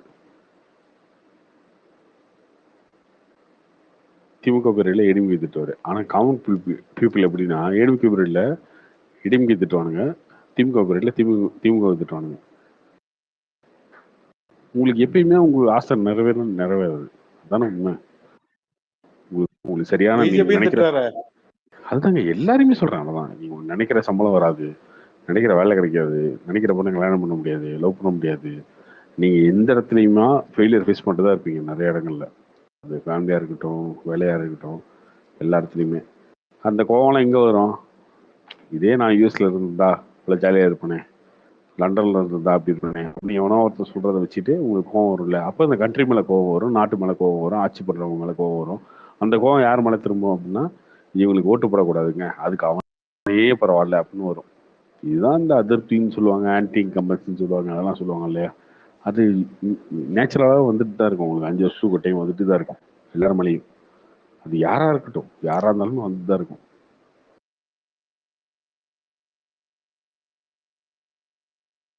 இப்போ என்ன பண்ணுவீங்கன்னா ஆட்டோமேட்டிக்காக இந்த கட்சி வேணாம் அந்த கட்சி ஓட்டு போடுவோம், இந்த கட்சி வேணாம் அந்த கட்சி. 5 வருஷத்துக்கு ஒரு டைம் உங்களுக்கு பழைய பிரச்சனை தான் மறந்துடும், புது பிரச்சனை ஞாபகம் இருக்கும். இந்த புது பிரச்சனைக்கு ஓட்டு போடுவீங்க, அதுக்கப்புறம் புது பிரச்சனை மறந்து பழைய பிரச்சனை வரும். இப்படிதாங்க ரொட்டீனாக போயிட்டு இருக்கும் வாழ்க்கை. அவ்வளோதான். யாருமே விரும்பி யாருக்கும் ஓட்டு போறது இல்லைங்க பெருசாலாம். விரும்பி விரும்பி திரும்ப இந்த கட்சிக்கு போடணும் அப்படிலாம் அது வந்து சில பேர் வந்து ரொம்ப க்ளோஸ் சர்க்கிளில் எங்கள் மாமா அந்த கட்சியில் இருக்காரு, எங்கள் மச்சான் அந்த கட்சியில் இருக்காரு, எங்கள் அண்ணா அந்த கட்சியில் இருக்காரு, அந்த மாதிரி இருக்கவங்க ரொம்ப ஹார்ட் கோராக அந்த மாதிரி நமக்கு தெரிஞ்சவங்க தான் அந்த கட்சியில் இருக்காங்க அப்படின்ட்டு இருக்கவங்க மட்டும்தான் அந்த இதில் இருப்பாங்க. நியூட்ரலாக இருக்கவங்க தான் வந்து டிசைடிங் ஃபேக்டர். அவங்க வந்து மாற்றி மாற்றி தான் ஓட்டு போட்டுருப்பாங்க எப்பயுமே எலெக்ஷன்.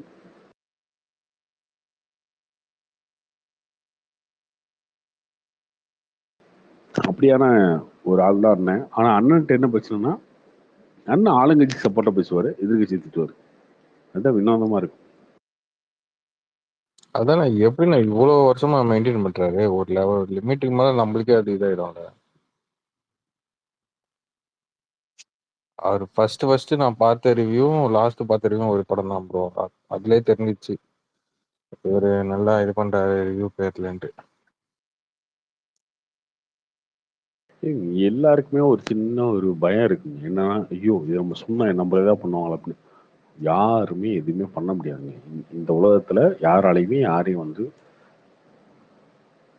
இன்னைக்கு இருக்கிற சோசியல் மீடியா உலகத்துல, டிஜிட்டல் உலகத்துல யாரையும் வந்து நீங்க வந்து சினிமால காட்டுற மாதிரி அவன் மேல அதை போடு, இவன் மேல இதை போடு அப்படிலாம் பண்ண முடியாது. கார்த்திக் இன்னைக்கு இருக்கிற சட்டம் போலீஸ் அவ்வளவு சிஸ்டம் ஸ்ட்ராங்கா அப்படிதானே இருக்கு. இருக்கு கார்த்திக். அதை ஈஸியா நீங்க பிரேக் பண்ணிட முடியும்.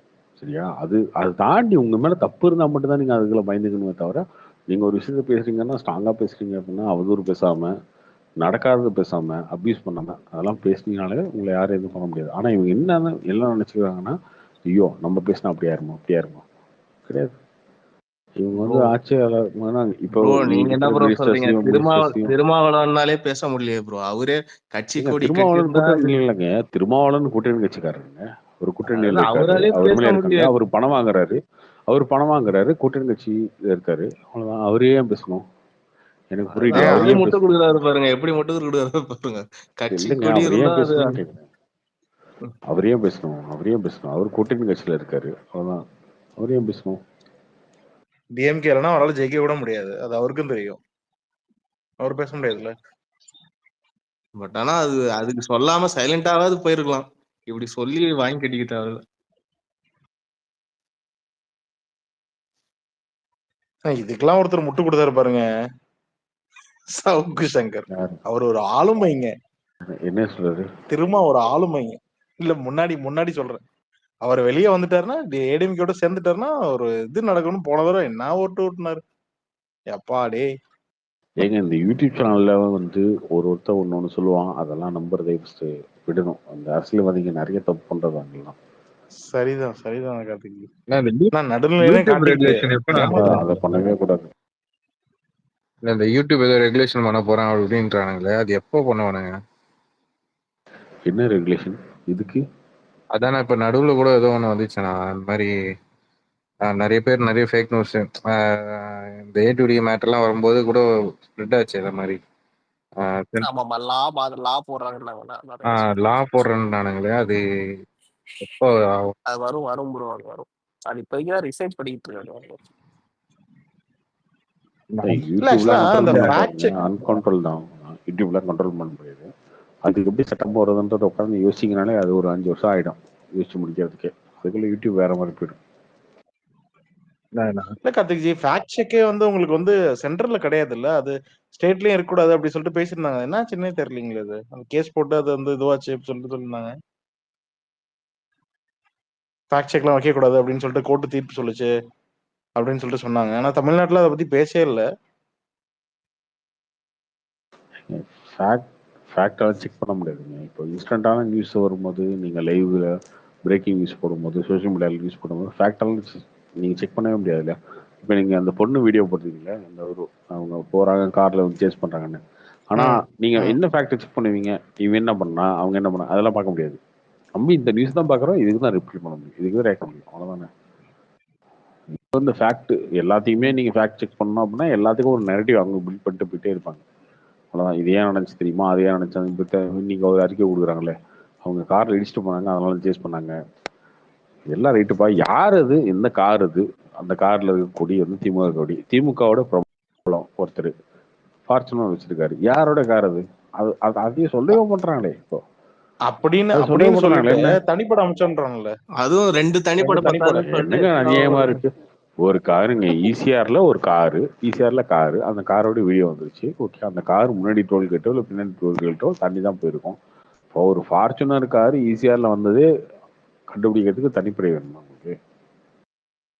அது 2 தனிப்படையால கண்டுபிடிக்க முடியலன்னு எக்ஸ்ட்ரா ஒரு தனிப்படை அமைச்சிருக்காங்க.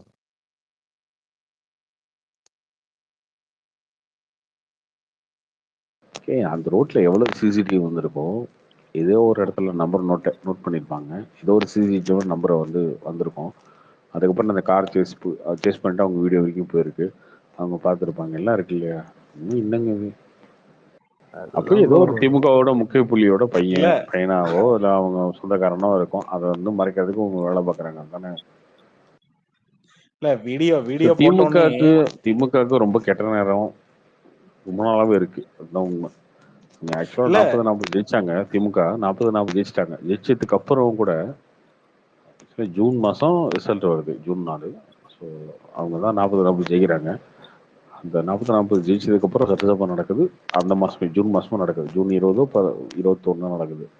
ஆனால் அந்த இடத்துல பார்த்தீங்கன்னா 40-40 ஜெயிச்சதுக்கப்புறம் அவங்க கொண்டாட வேண்டிய ஒரு சட்டமன்ற கூட்டத்தொடர் கம்ப்ளீட்டாக திமுக அங்கே வாயே பேச முடியாமல் டேமேஜ் ஆகி திமுக அங்கே வெளியில எதுவுமே பேச முடியாமல் எதிர்கட்சியெல்லாம் திமுக கழிவு ஊத்துற அளவுக்கு பண்ணி நிற்கிது. எங்கன்னா சட்டசபைக்கு 2 நாளுக்கு முன்னாடி கள்ளச்சாராயம் சாவு அந்த விக்கிரவாண்டியில் அங்கே 20 பேர் 25 பேர் சுத்தாங்க இல்லையா? அது நடக்குது.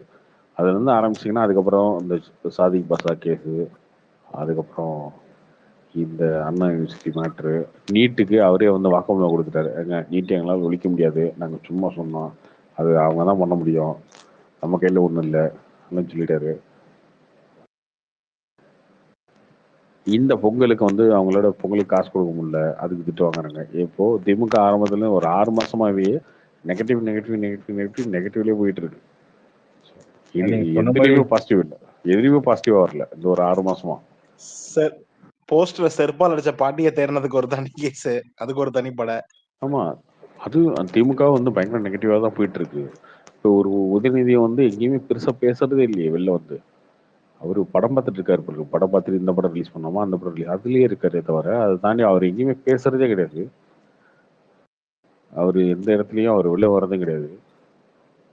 ப்ரோ இதுக்கு போனாரு ப்ரோ, ஜல்லிக்கட்டுக்கு போனாரு குடும்பத்தோட. அதுவும் நெகட்டிவ் தாங்க ஆச்சு. அதுவும் நெகட்டிவ் தான் ஆச்சு. ஜல்லிக்கட்டுக்கு போனது நெகட்டிவ் ஆச்சு. சும்மாவே திமுகவுக்கு புரியுதா இல்லையா புரியலையான்னு தெரியல.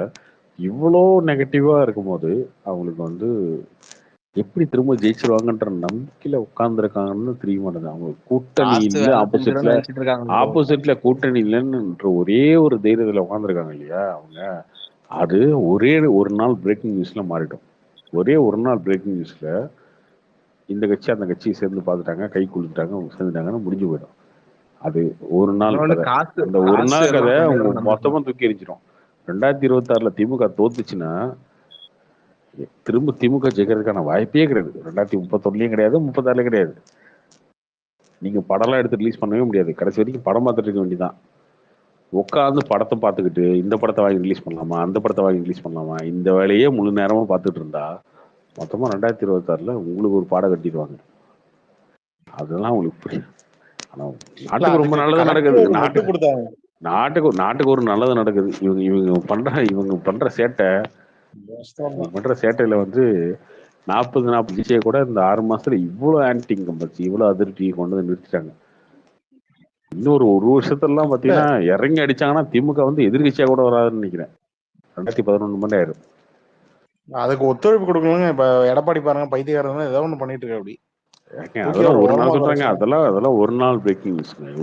ஒரே ஒரு நாள் பிரேக்கிங் நியூஸ்ல கம்ப்ளீட்டா மாறிடும். அது பிரச்சனையே கிடையாது.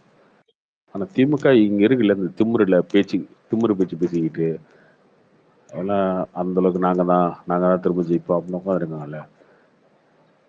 கம்ப்ளீட்டா இன்னைக்கு அண்ணாமலையோட இது பாத்தீங்களா, பிரஸ் மீட் பாத்தீங்களா கார்த்திக் ஜி? அந்த போன் கால் ரெக்கார்ட் இருக்குன்னு சொல்லியிருக்காரு, பாத்தீங்களா? அது பார்த்தேன். அடிக்கணும், விடவே கூடாது. ஏன் கார்த்தி ப்ரோ லைக் அவங்க கம்ப்ளைண்ட் எதுவும் கொடுக்கலையா? லைக் இந்த வீடியோ லீக் ஆச்சுல, லைக் வண்டி நம்பரும் தெரியல, கம்ப்ளைண்டும் இது ரெஜிஸ்டர் ஆகவே இல்லையா இப்ப வரைக்கும்? அது கம்ப்ளைண்ட் தான் வந்து 25 கொடுத்துட்டாங்களே, 25 கொடுத்தாங்க.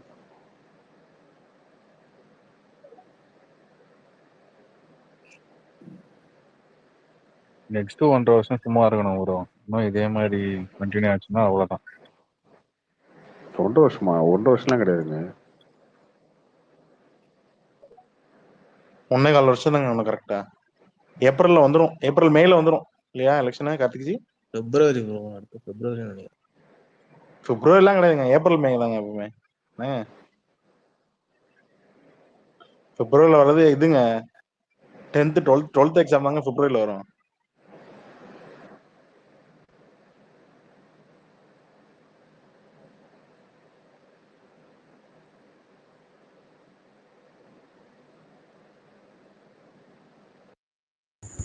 லெவன்த்துக்கெல்லாம் பப்ளிக் எக்ஸாம் இல்லைல்ல இது.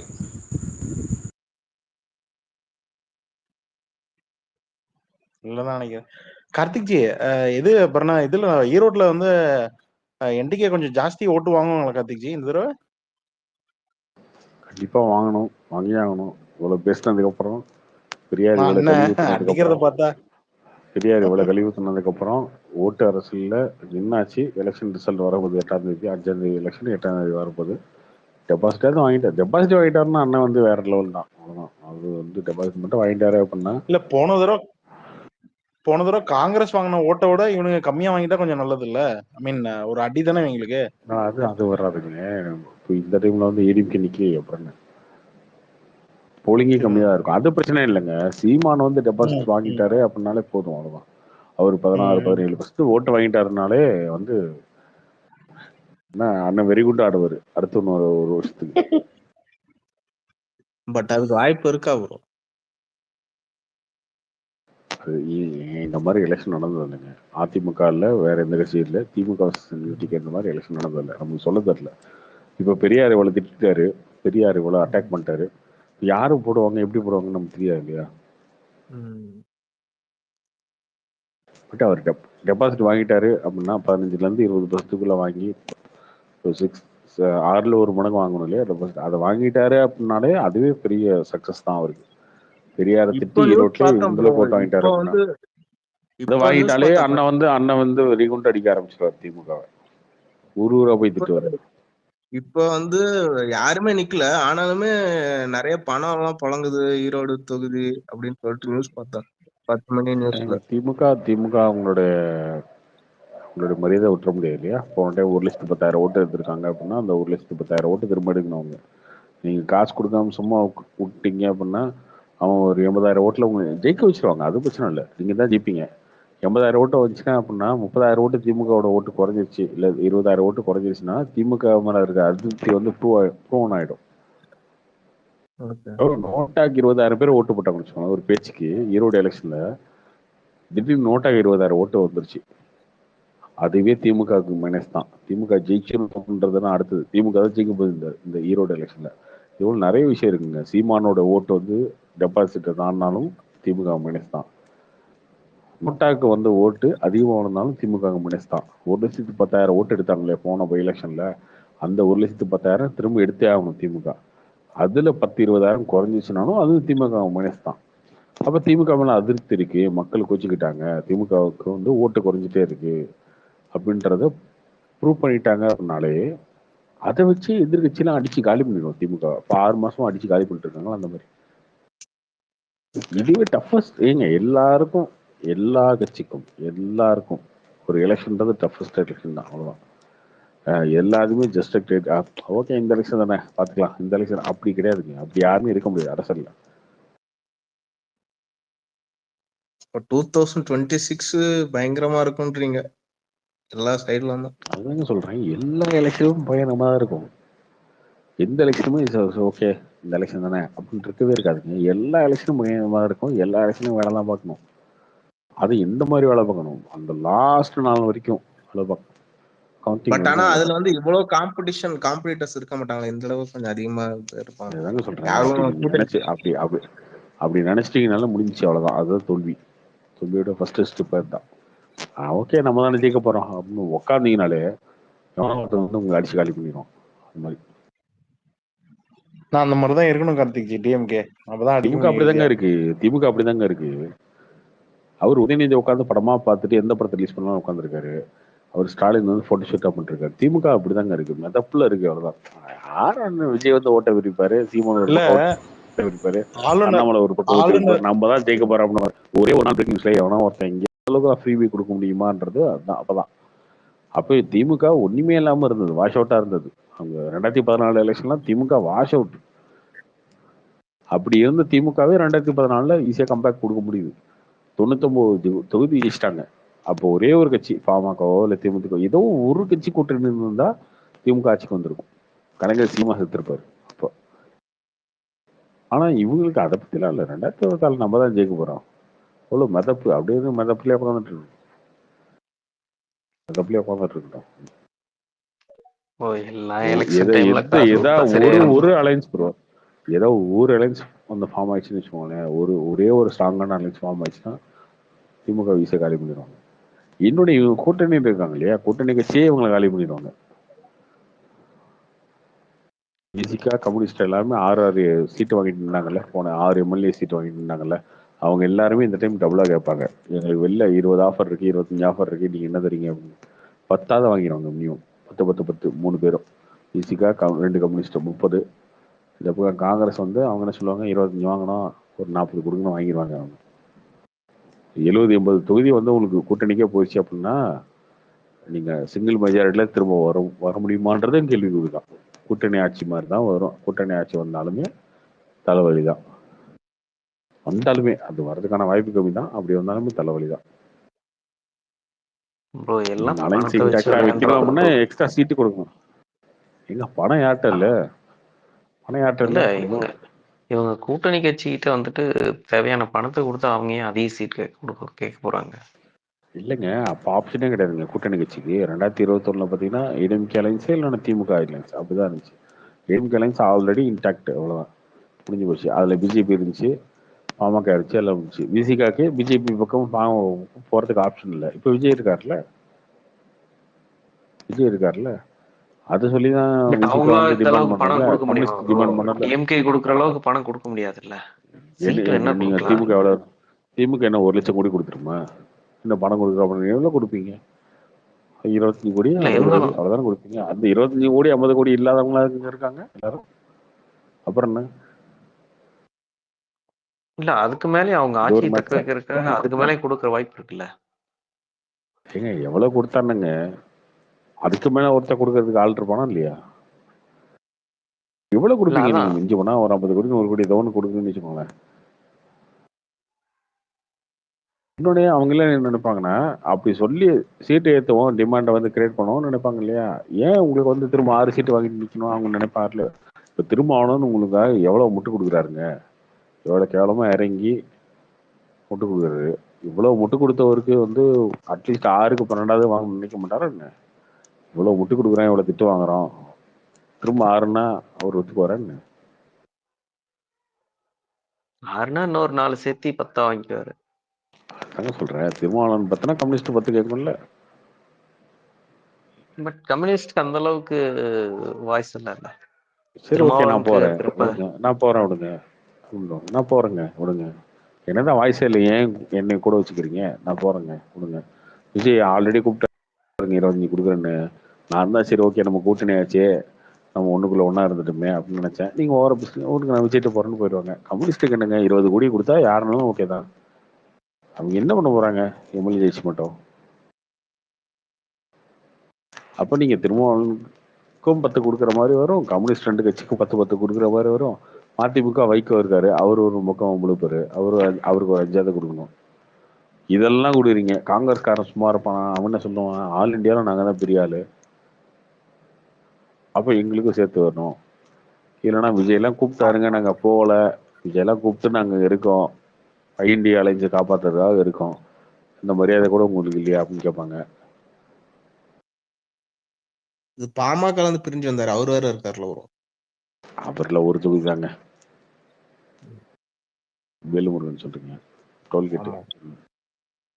அப்போ திமுகவே போன டைம் வரலாம் இஷ்டத்துக்கு 50 தொகுதியில வந்து சுருக்க முடியாதுங்க கூட்டணி கட்சியை. 80 தொகுதி மேலே கொடுக்குற மாதிரி வரும் கட்டாயம் திமுகக்கு. கூட்டணி இன்டாக்டா வச்சுக்கணும் அப்படின்னா அப்போ 80 கொடுக்குறீங்க அப்படின்னாலே ஆட்டோமேட்டிக்கா உங்களுடைய பழைய சக்சஸ் ரேட்டு குறைஞ்சிரும். சொல்ல போனா கூட்டணி ஆட்சி கூட வரலாம் அந்த மாதிரி வந்தா. ஸ்ட்ராங்கான ஆப்போசிட்ல ஃபார்ம் ஆயிடுச்சுன்னா இன்னும் கஷ்டம் உங்களுக்கு. ப்ரோ இது என்னன்னா இப்ப நீங்க சொன்ன கூட்டணி கட்சி எல்லாமே வந்துட்டு பண்ற பாலிடிக்ஸ் இன்னைக்கு தலித் பாலிடிக்ஸ் தான். ஐ மீன் இந்த சிறுபான்மையர் பாலிடிக்ஸ் தான். ஸோ அதுல அவங்க ஸ்ட்ராங்கா தான் இருக்காங்க. அவங்க வந்துட்டு அதுல வீக்கா இல்லையே. வேற எந்த கூட்டணி ஸ்ட்ராங்கா ஆப்போசிஷன்ல வேற எந்த இருக்கவங்க கூட்டணி எவ்வளவு ஃபார்ம் ஆனாலும் அந்த சிறுபான்மையரை கவர் பண்ற மாதிரி ஒண்ணு இல்லைல்ல. ப்ரோ இப்பதான் அதுக்கே பிரச்சனை வந்துருச்சு. அவங்களே உள்ளுக்குள்ளே அடிச்சுக்கிறாங்க. விசிகேவே டிஎம்கே பண்றதை ஒத்துக்கலையே. அது ஏங்க அவரு நேரம் சொன்னாரா? அவரு சும்மா இது சிபிசிஐடி தானே சொல்றாரு. அவரு அதுதான் வேற அப்படின்னா என்ன, நீங்க ஒழுங்கா வேலை தமிழ்நாடு பார்க்கலன்னு தானே அரச அர்த்தம். வந்துட்டு சொன்னாரா எங்கேயாச்சும்? ஏங்க போலீஸ் இங்க யார் கண்ட்ரோல்ல இருக்குது? சிஎம் ஓட டைரக்ட் அது கண்ட்ரோல்ல போலீஸ் அது உங்களுக்கு தெரியுது, எனக்கு தெரியுது, இங்க கேட்குற 600 பேருக்கு தெரியுது. பட் கீழே ஒரு மக்களுக்கு, ஒரு காமன் மேனுக்கு தெரியுமா? அப்படி தெரியுங்க. இல்லையே. யாருக்கு இப்ப தெரியுது? எல்லாருக்குமே தெரியுங்க. நான் நீங்க அதான் அப்படி சொல்றேன். நினைச்சிட்டு இல்ல இருக்கீங்க. இல்ல அப்படி இதுதான் நினைச்சிட்டு தான் இல்ல இதுதான் நான் சொன்னேன். சிறுபான்மையருக்கான அரசியல் அவங்க நல்லா ப்ராப்பரா பண்றாங்க. ஏங்க இப்ப நீங்க நான் என்ன எல்லாமே கார்த்தி என்னங்க எடப்பாடி பழனிசாமி மாதிரி பேசிட்டு இருக்காதீங்க சரியா? சிறுபான்மையர்னா ஓகே. 2021 அவங்க ஓட்டு உங்களுக்கு ஏதாவது விழுந்துச்சா? கிடையாதுல்ல. எப்படி 75 தொகுதி ஜெயிச்சிங்க நீங்க? 10 வருஷம் ஆட்சியில இருந்து மேல அவ்வளோ ஆன்டி கம்பல்சி இருந்தது கூட 75 தொகுதி ஜெயிச்சிங்க. இன்னொன்று டிடிவி தனியா நின்று அவர் 20 தொகுதி கெடுத்து விட்டாரு. அவர் ஏடிஎம்கே விட்டு வெளில போய் சவுத்துல உங்களுக்கு சவுத்துல செல்வாக்கே இல்லை. அது இருந்தே நீங்க 75 ஜெயிச்சிட்டீங்க. அவர் டிடிவி கூட இருந்தாருன்னா 95 100 ஜெயிச்சிருப்பீங்க. இதெல்லாம் இருந்துச்சு. அப்போ யாரும் உங்களுக்கு ஓட்டு போட்டாங்களா என்ன? முஸ்லீமோ கிறிஸ்டின்ஸோ? கிடையாது. அப்போ திமுகவுக்கு அவ்வளோ பெரிய கேம்பெயின். இங்க பியூஷ் மணிஷ், இந்த திருமுருகன் காந்தி யூடியூப் சேனல்ல பிளாக் ஷீப் எல்லாரும் கேம்பெயின் பண்ணியே திமுகவால் அவ்வளோ இம்பாக்ட் தான் கிரியேட் பண்ண முடியுது. அப்படின்னா எப்போ பார்த்தாலும் பேய் போதை நம்புற மாதிரியே சிறுபான்மையோட ஓட்டு போயிடும். சிறுபான்மை ஓட்டு இல்லாமலே ஜெயிக்க முடியுமே. அவங்க ஓட்டு போட்டா போடுறாங்க, போடலன்னா போறாங்க. என்ன இருக்கு? போடாம தான் நீங்க வாங்கியிருக்கீங்க ஓட்டு. இல்லைங்க அவன் உண்மையில நம்பினா ஓட்டு போட போறான். நம்பினா ஓட்டு போட போறாங்க. அவ்வளவுதான். அவங்க நம்பினா ஓட்டு போட போறாங்க. திமுக என்ன பண்ணிருக்கு? அவங்களுக்கு எதுவுமே பண்ணல. ஆனா அப்பயும் நான் திமுக தான் போடுவேன்னா ஓகே, தாராளமா போட்டோம். எப்படிங்க ஒரு எலெக்ஷன் நடந்தது எப்படிங்க திரும்ப நடக்கும் இன்னொரு எலெக்ஷன்ல? திமுக 2019 திமுக 53% ஓட்டு. ஓகேவா? அது 2021 44 தான் வந்துச்சு. கிட்டத்தட்ட 10% குறைஞ்சிச்சு. 47 தான் வந்துச்சு. 6% 7%. இப்போ இந்த எலெக்ஷன்ல அதோட குறைஞ்சிருக்கு. அப்போ திமுகவோட ஓட்டு வந்து ஸ்பிட் ஆகுதா இல்லையா, குறையுதா இல்லையா? அதை விட்டுட்டு சும்மா இப்போ பார்த்தாலும் முஸ்லீம் ஓட்டு போட மாட்டான், கிறிஸ்டின் ஓட்டு போட மாட்டான். அப்ப இந்து கணக்கே கிடையாதா? இங்க இந்துக்காரங்க ஓட்டு போட மாட்டாங்க. அப்புறம் என்ன? இல்ல நான் அது மேபி அந்த சிறுபான்மைன்னு சொன்னது தப்பா கன்சீவ் ஆயிடுச்சு. நான் சொன்னது இந்த தலித் அந்த ஓட்டு சொல்றேன். அதாவது பட்டியலின மக்களோட ஓட்டு வந்துட்டு ஸ்ட்ராங்கா டிஎம்கே சைடு இருக்குன்னு தோணுது. ஏங்க ஸ்ட்ராங்கா திமுக சைடு இருக்கு அப்படின்னா திமுக இங்க இருக்க எஸ்சி தொகுதி எல்லாமே ஜெயிச்சிருக்கீங்களா? அவங்க இங்க இருக்க அந்த மாதிரி சும்மா அதெல்லாம் நீங்க ஒரு மித்தா நினைச்சுக்கிட்டு 75 தொகுதி எப்படிங்க எடப்பாடி பழனிசாமியால ஜெயிக்க முடியுது? இல்ல பட் இந்த டைம் நமக்கு இது, அதாவது இந்த டைம் பாத்தீங்கன்னா ஆப்போசிஷனுக்கு வந்துட்டு இப்போ விஜய் வந்துட்டாரு, சீமான் ஒரு பக்கம் இருக்காரு. இப்போ பிஜேபியும் ஏடிஎம்கேவும் கூட்டணி வச்சா கூட விஜய் வந்திருக்காரு. ஸோ அதனால அந்த ஓட்டு வந்துட்டு பிரியுது இல்ல. அது டிஎம்கேவோட ஓட்டு பிரியுன்னு சொல்றோம். இல்ல டிஎம்கேவோட ஓட்டு பிரியன்றத விட இல்ல ப்ரோ, டிஎம்கேவோட ஓட்டு பிரியன்றத விட எல்லா கட்சியோட ஓட்டும் தானே பிரிய போகுது. விஜய் உள்ள வர்றப்ப இல்ல இது சீமானோட எழுச்சி இப்படின்னு பார்த்தோம்னா இவங்க எல்லாத்தோட ஓட்டும் தானே பிரிய போகுது. அப்போ வந்து அவங்களுக்கு ஸ்டில் அப்பர் ஹேண்ட் தானே டிஎம்கே கூட்டணிக்கு. எங்க எடப்பாடி பழனிசாமி இருக்க வரைக்கும் திமுக பரண்டு தான். எடப்பாடி பழனிசாமி ஒருத்தர் இருக்க வரைக்கும் திமுக பரண்டு தான். இன்னும் முடியாது. இல்ல அதுதான் ரியாலிட்டியில் நாம யோசிச்சா அதானே நம்ம யோசிச்சாகணும். ஏன்னா அவரு ஆமாங்க, எடப்பாடி அதான் சொல்றேங்க. பழனிசாமி எடப்பாடி பழனிசாமி வந்து அதிமுகவோட பொதுச் செயலாளராக இருந்து அவர் வந்து அதிமுககாரங்களே வந்து விரட்டிட்டு வெளில வந்தா மட்டும்தான் அந்த கட்சி உருப்பிடும். அந்த கட்சி அப்பதான் வந்து ஜெயிக்க முடியும். அது நடக்கும் நினைக்கிறேன். நான் எனக்கு தெரிஞ்சு நடக்கும். ஒரு வக்ஃப் போர்டில் இல்ல என்னங்க அதான் குறைக்குன்ட்டாரு அவர் ஏதோ போட்டிருக்காரு நீ ட்வீட் போட்டு, அதாவது நம்பிட்டு ஏதாவது உங்க ஓட்டு போட போறாங்களா என்ன? வக்ஃப் போர்டில் என்ன குறைக்குன்ட்டாரு அவரு. அவங்க ரொம்ப தெளிவா அவரை சொல்றாங்க. கேஸ் போடுறேன்னு அதாவது சொல்லியிருக்காங்க. அதை இங்க இருக்கவங்களே ஆதரிக்கிறாங்க. யார்? முஸ்லீம்ஸ் ஆதரிக்கிறாங்க இங்க இருக்கவங்களே நிறைய பேர். அப்போ அது தெரியாம சும்மா வந்து ஒரு அறிக்கை விடும் அப்படின்னா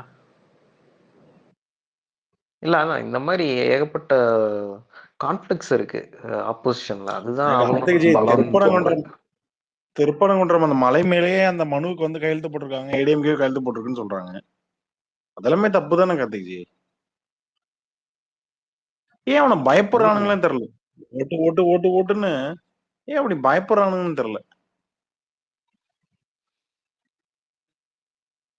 ஒன்றும் பிரச்சனை இல்லைங்க, விடுங்க.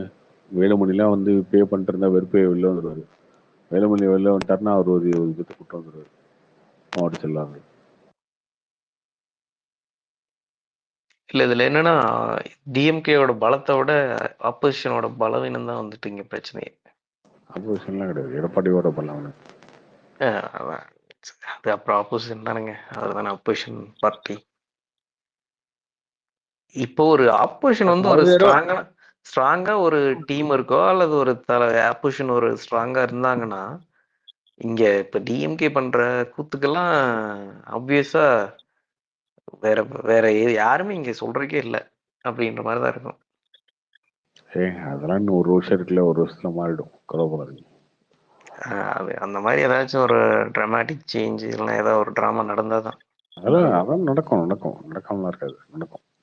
இல்லைன்னா இவங்களே தூக்கி அங்க உட்கார வைக்கிற மாதிரி தான், டிஎம்கே தூக்கி உட்கார வைக்கிற மாதிரி தான்.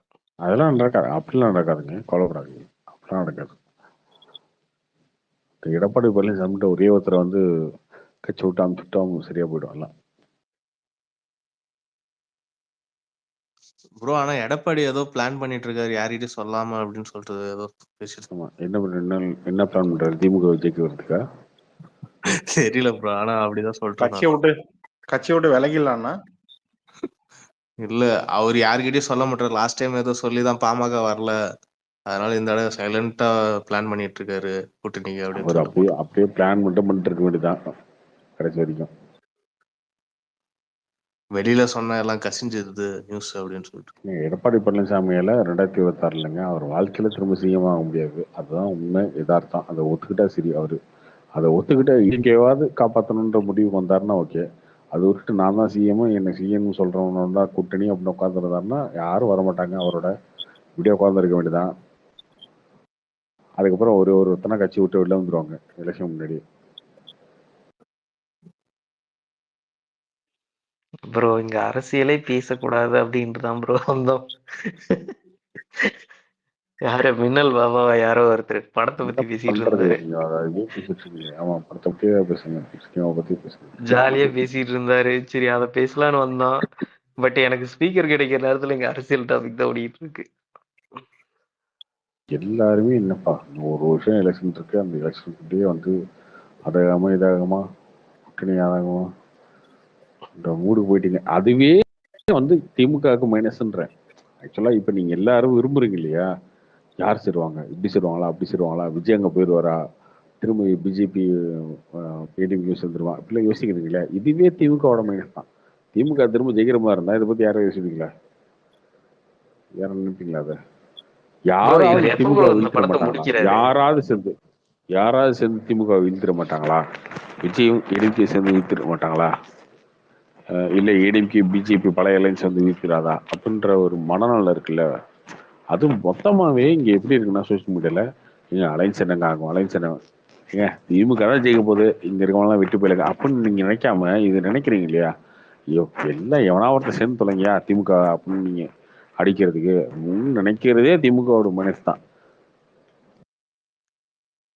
இல்ல அது மெயினா அது நான் அவ்வளவு ஒத்துக்கிறேன். காண்டர்ல இருக்கீங்க. திமுக ஆட்சி மேல அவ்வளவு காண்டர்ல இருக்கீங்க.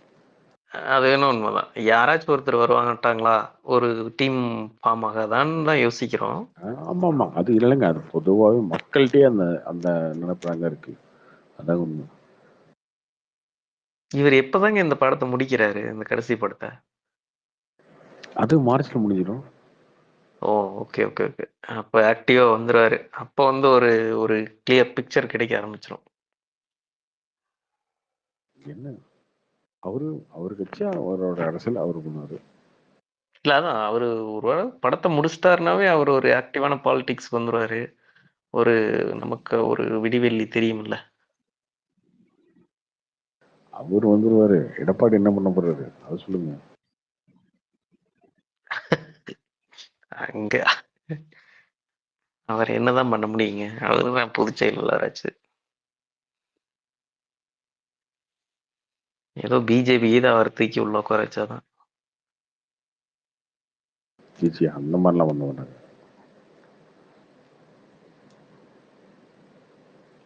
இல்லைன்னா 2 பேரும் ஒன்னா சேர்ந்துக்கிட்டாதான். அவரோட சேரலாம் முடியாதுங்க. ப்ரோ நாளைக்கு ஏதோ கருப்பு கொடி காமிக்க போறாங்க காங்கிரஸ் சைடுல இருந்து. அப்படியா? யாருக்குங்க? அமித்ஷாக்கு. ஆமா ஆமா. அது அவரு இது பண்ணி அண்ணாமலை வாங்கி விட்டாரு. இவர் என்ன ஸ்டாலின் வெள்ளை கூட பிடிச்சிட்டு போகையில அவங்க வந்து கருப்பு கொடி காட்டுவாங்களா? தெரியல, அப்படிதான் சொல்றான். செல்வ பெருந்தகை அவர் ஏதோ பேட்டி கொடுத்திருக்காரு போல, நாளைக்கு கருப்பு கொடி காமிப்பாங்க. நல்லா இருக்கும். கருப்பு கொடி இருக்கா இல்ல பிஜேபி ஆபீஸ்ல இருந்து வாங்கி அனுப்பணுமான்னு கேட்டிருக்காரு. அதான் பச்சை கொடி சிவப்பு கொடி எந்த கொடி வேணா காட்டுங்கன்னு சொல்லிட்டு இருந்தாரு.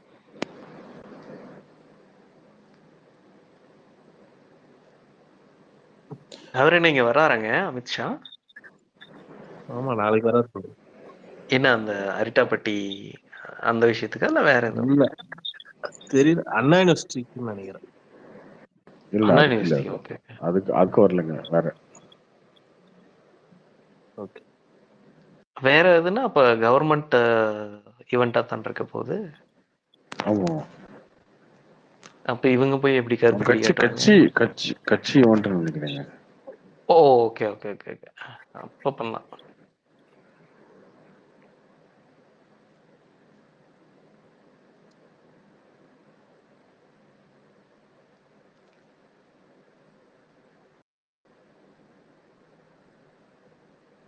கார்த்தி ப்ரோ, நீங்க இந்த டாக்கு மகாராஜா பாத்தீங்களா இல்லையா? நீங்க பிக் ஃபேன் ஆஃப் பாத்தாங்க. அவரு. வந்துருச்சா வந்துட்டு எப்படி வந்துருச்சா? இவ்வளவு மிஸ் பண்ணீங்க? நீங்க இல்லைங்க சென்னை நான் போய் ஊர்ல ஒரு இருந்தேன். வாரத்துக்கு மேல ஆகுதுல்ல. இல்ல பாத்துறேன். ஹெச்டில வந்துடும்ல பாத்துறோம். நீங்க அதான் சென்னை போயிட்டு பாத்துருன்னு சொன்னீங்களா? என்னடா ரிவ்யூவே வரலன்னு பார்த்தோம்.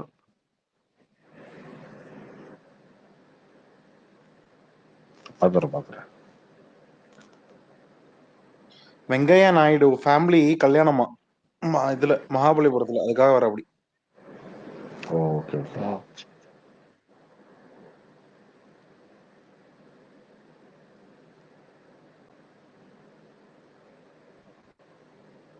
கார்த்திக்ஜி இந்த படம் நம்ம ஜெயம் ரவி படம் வந்து எப்போ கார்த்திக்ஜி ரிலீஸ் ஆகும்? அது எக்ஸ்பெக்ட் பண்ணலாம். அது மேல வருமா? என்ன படம்? அதாவது அரசியல் படம். அது இப்பதான் ஆரம்பிச்சிருக்காங்க. லேட் ஆகும்ல. Okay okay okay. இல்ல அது பாக்குறதுக்கே கொஞ்சம் நல்லா இருக்குது. என்ன எதை பேஸ் பண்ணிருக்குன்னு தெரியல அது. தெரியல ப்ரோ. அது ரியல் லைஃப் ஸ்டோரியா இல்ல ஃபிக்ஷனா ப்ரோ? அது தெரியலங்க. அது ரொம்ப தானே இருக்கு. தெரியலையே என்ன அப்படின்னு.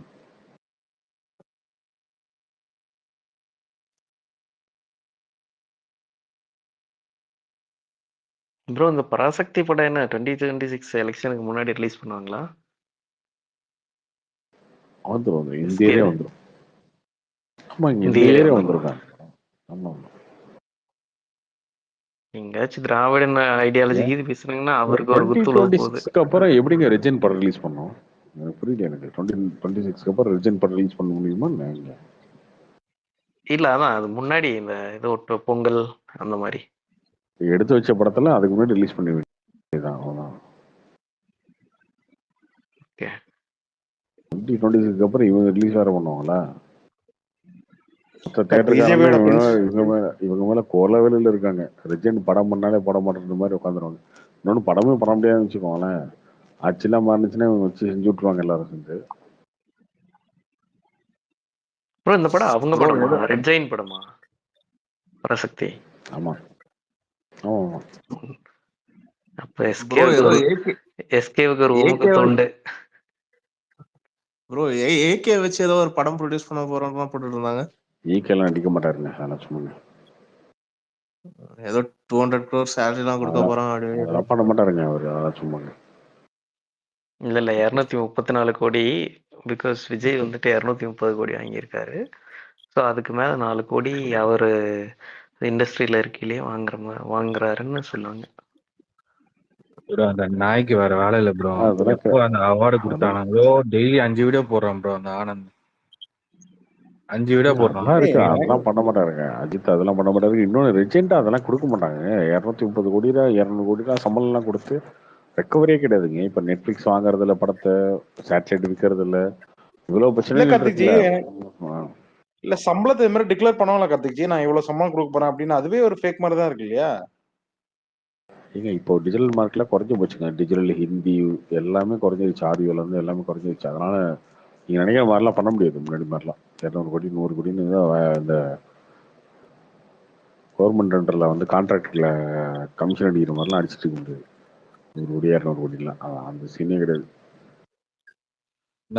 ஆனா ஆக்சுவலா இது முன்னாடில இருந்தே இந்த உதவி வந்து கேட்டுட்டு இருக்காரு. ஏஆர் முருகதாஸ், ரெட் ஜெயிண்ட், அஜித் அந்த ப்ராஜெக்ட். அது ஒரு 6 வருஷம் முன்னாடில இருந்து ஒரு இன்டர்வியூல சொல்லியிருப்பாரு. சரி. அதான் அஜித். அதனால அதான் இல்ல அவர் அப்பலாம் வந்து சொல்லிட்டு இருக்காரு. ஒன்னும் அது வரலன்ற.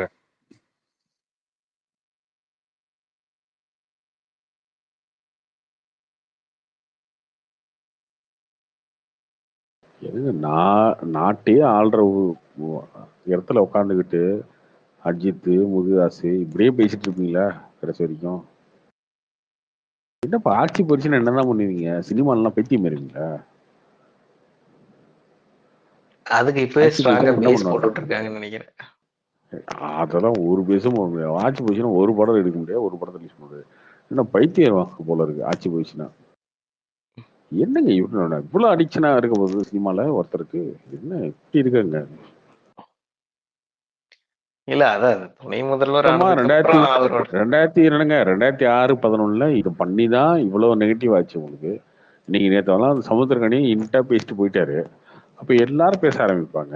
இந்த இயர்-எண்ட்ல எல்லாரும் இன்னும் கொஞ்சம் ஹீட் ஆகும்போது எல்லா பிரச்சாரம்லாம் அதிகமாகும் போது எல்லாரும் திட்ட ஆரம்பிக்க போறாங்க ரிஜென்ட்டை, உதயநிதி ஸ்டாலினை.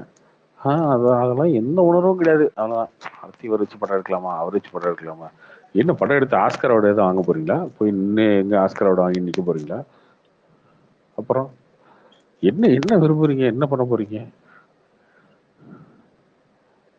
கார்த்திக்ஜி சமுத்திரக்கனி என்ன பேசிருக்காருங்க? சின்ன படத்தெல்லாம் ரிலீஸ் பண்ணவே முடியலங்க. சின்ன படத்தெல்லாம் ரிலீஸ் பண்றதுக்கு ரொம்ப ஒரு கஷ்டமா இருக்கு. இது இதுக்கு ஒரு பெரிய மாற்றம் நடக்கணும்னா அந்த மாற்றம் நடந்தாதான் இதெல்லாம் சரியாகும் அப்படின்னாரு. டக்குன்னு பக்கத்துல இருந்த அது 2026 நடக்கும் அப்படின்னா சமுத்திரக்கனி சிரிச்சிட்டாரு டக்குன்னு.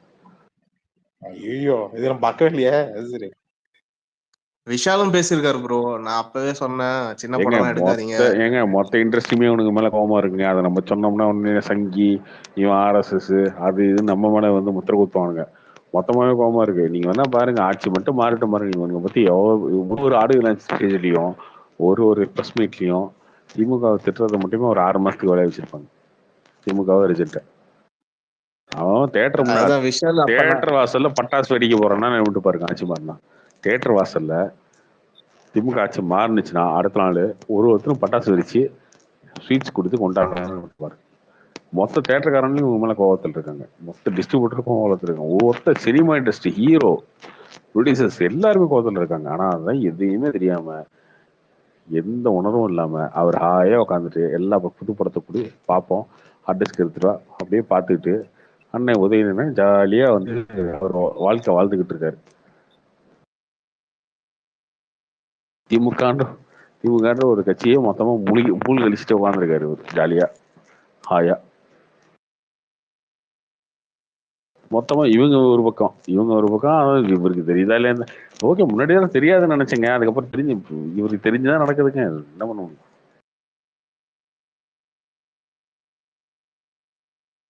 விஷால்லாம் வந்து கோவத்துல இருக்காரு. நீங்க ஒன்னும் பாருங்க 2026 எலெக்ஷன் முன்னாடி விஷால் பேச போறாரு, இன்னும் சில ஹீரோலாம் சொல்றேன், சில டேரக்டர்லாம் சொல்ல போறாங்க, எல்லாரும் பேச போறாங்க. சமுத்திரக்கனி எல்லாம் திராவிடத்தோட தம்பி தானே, அவரே பேசுறாருன்னா அப்ப எந்த அளவுக்கு ஒரு கஷ்டமான சூழ்நிலை. எனக்கு தெரிஞ்சு ரஞ்சித் எல்லாமே பேசுவார்னு நினைக்கிறேன் டிஎம்கே அகேன்ஸ்டா. ஏங்க ரஞ்சித்துக்கெல்லாம் கோவமே திமுக மேல அதுதாங்க, ரஞ்சித்துக்கெல்லாம் பாதி கோவத்துக்கு காரணமே அதுதான், திமுக திட்டுறதுக்கு காரணமே பாதி கோவமே சினிமா தான்.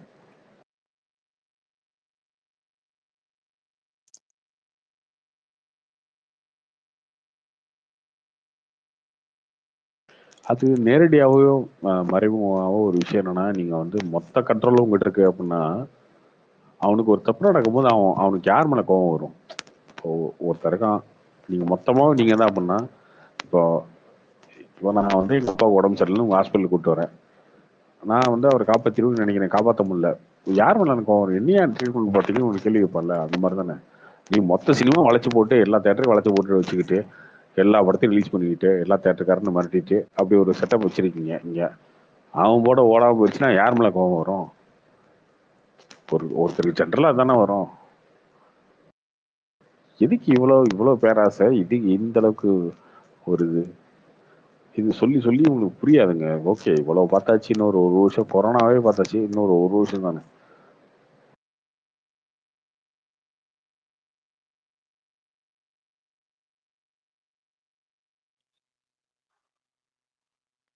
இல்ல ப்ரோ, இவங்க சினிமாவில் ஒரு எம்ஜிஆர் மாதிரி இருக்கணும்னு நினைக்கிறேன். அதனாலதான் சினிமா இவ்வளோ தூரம் இது பண்ணிக்கிட்டே போறாங்க, தோண்டிக்கிட்டே போறாங்க. சினிமா பைத்தியம், சினிமா பைத்தியம், சினிமா அடிக்ஷன், சினிமா வெறி, நாடி நரம்பு ரத்தம் எல்லாம் சினிமா வெறி ஊறி போன ஒரு நாளை மட்டும் தான் இப்படி இருக்குன்ற மாதிரி தான்.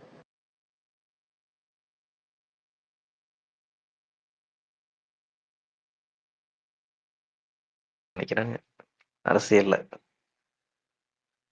2026 திமுக தோத்துருச்சுன்னா இனி வாழ்க்கையில எந்த காலத்திலுமே திரும்ப திமுக வராது தமிழ்நாட்டுல. திரும்ப உதயநிதி ஸ்டாலின்லாம் கேம்பெயின் பண்ணி இந்த கட்சியை தூக்கிட்டு வந்து நிறுத்தி 2031 ஜெயிக்க வச்சு இதெல்லாம் நடக்கிற காரியமா? நடக்கவே நடக்காது. 2026 இவங்க கெட்ட பேர் எடுத்து தோத்துட்டாங்கன்னா அதோட கதை முடிச்சுங்க உங்களுக்கு.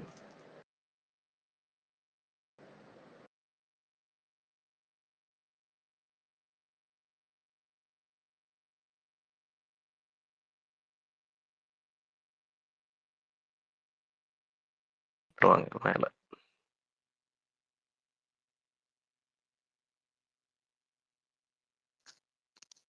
ஐயப்பன் ப்ரோ பாலிடிக்ஸ்லாம் ஃபாலோ பண்ண மாட்டாரா bro? மீடியாவெல்லாம் நல்லா அண்டர் கண்ட்ரோல் வச்சிருக்காங்க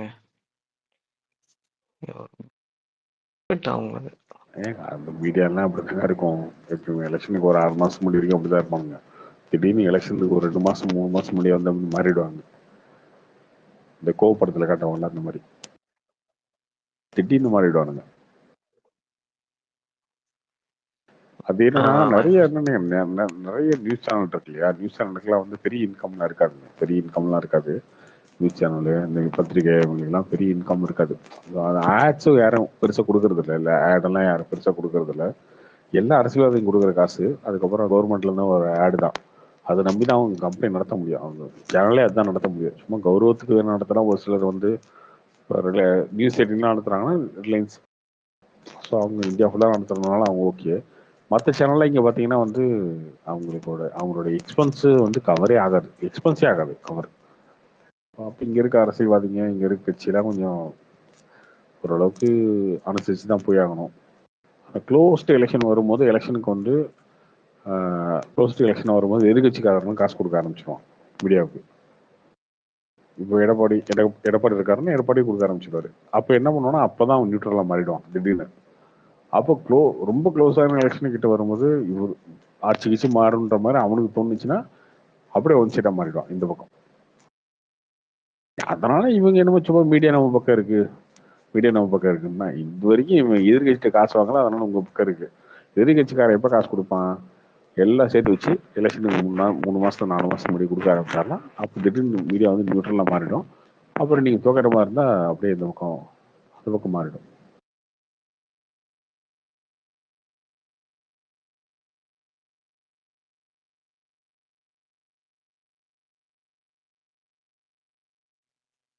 இல்லப்பா அதான் இவங்க பண்ற இதே இப்போ ஆட்சியே மீடியாவோட சப்போர்ட்ல தானே போயிட்டு இருக்கு. அதெல்லாம் போகட்டும் ஒரு வருஷம், இன்னும் ஒரு வருஷம் பார்ப்போம் எந்த அளவுக்கு போகுது. இப்பயே வந்து ஒருவேளை இவங்களே திரும்ப வந்துட்டா என்ன ஆகுன்னு அன்இமேஜினபிளா இருக்கு. அதுதான் சொல்றேன். அது திமுக அவங்களே பார்த்துக்குவாங்க. உதயன் இருக்காரு, அவர் பார்த்துக்குவாரு, அவர் டிவி அவங்க பார்த்துக்குவாங்க. அதுக்கான வேலையை அவங்களே பார்த்துக்குவாங்க. ஆமா நம்ம கவலைப்பட தேவையில்ல.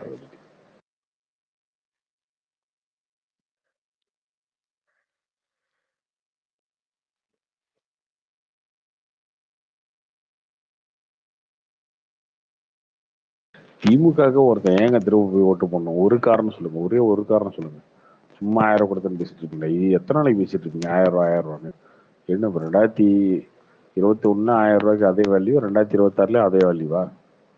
இந்த 1000 விட்டா வேற ஏதாவது பாயிண்ட் இருக்கா? திமுக ஏன் நான் திரும்ப ஓட்டு போடணும்? ஒரு காரணம். எலெக்ஷன் அப்ப வச்சு துணிச்சிடுறாங்க ப்ரோ, பணம் நல்லா கொடுக்குறாங்க ப்ரோ. ஏங்க எந்த எலெக்ஷன்ல யாரு தான் காசு கொடுக்கல? காசு கொடுக்குறவங்க ஜெயிச்சுட்டு இருக்கானு. இல்ல இருந்தாலும் இவங்க கொடுக்குற அமௌண்ட் ஜாஸ்தி ப்ரோ. ஏங்க இவங்க அதிகமா அமௌண்ட் கொடுத்தா இங்க 75 தொகுதி தோக்குறாங்க 2021.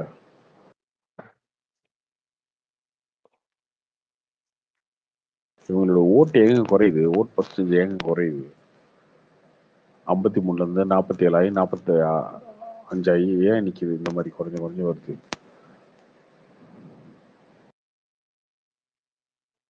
மேல போய் கூப்பிட உட்கார்றதுக்கு தான்.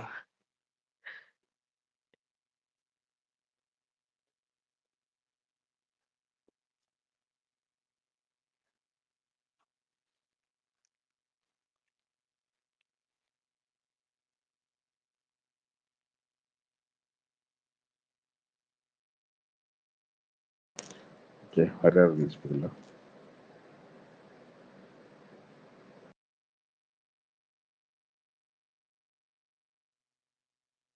ப்ரோ நீங்க பிரசாந்த் கிட்ட பேசுனீங்களா? அண்ணங்கிட்ட என்ன பண்ற? இப்போ ரீசெண்டா அது பேசல.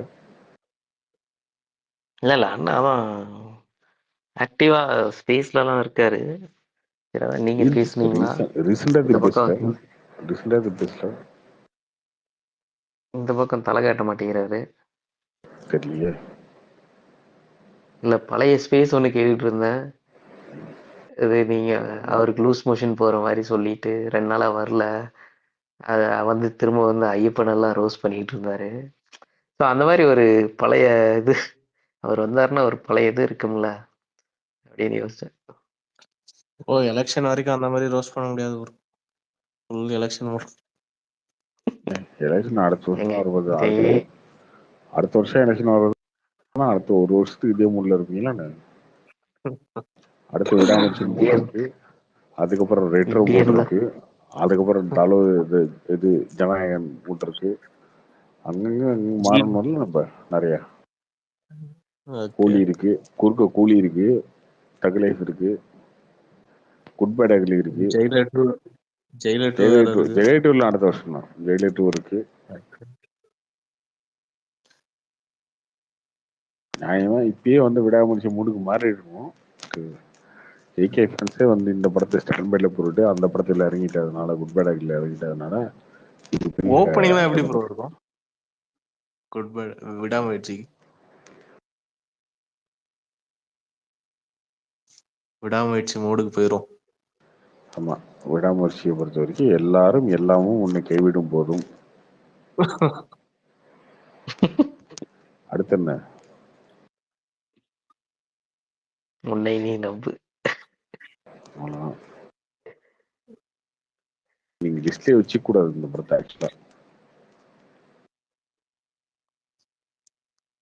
அவரே சொல்லிட்டாரே ப்ரோ, இதுல பெருசா இன்ட்ரோலாம் இருக்காது, பெரிய இன்ட்ரோல் பிளாக்லாம் இருக்காது, ஆனா அவங்கள வந்து திருப்திப்படுத்தும்ன்ற மாதிரி சொல்றாரு மகிழ் திருமேனி அவர்கள் நீங்க பெருசாலாம் ரொம்ப பெருசா எதிர்பார்க்காதீங்க. அதான் எனக்கு தெரிஞ்சு நேர்கொண்ட பார்வை மாதிரி எதிர்பார்த்துட்டு போனா ஏதாவது இருக்கும்னு நினைக்கிறேன். அதுவுமே ஓகே, அந்த அந்த மாதிரி அந்த மீட்டர்ல எதிர்பார்த்தா ஓகே.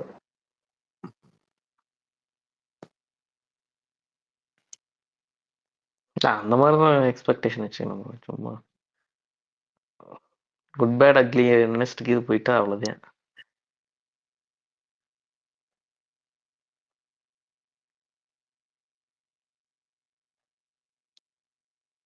இவரு குட் பேட் அக்லிய பத்தி இவரு ஜிவி சொல்லியிருந்தாரு, மாசா இருக்கும் பிஜிஎம்லாம் அப்படின்னு. அவருக்கு என்னங்க, அவர் பார்ட் ஆஃப் த ஃபிலிம், அவரோட ஆப்ளிகேஷன் சொல்லித்தான்.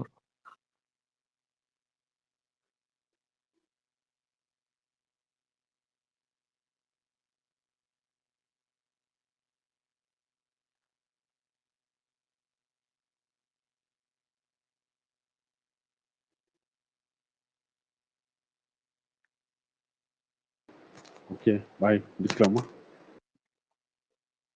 பாய் bro. Good night. Okay bro, good night. Good night.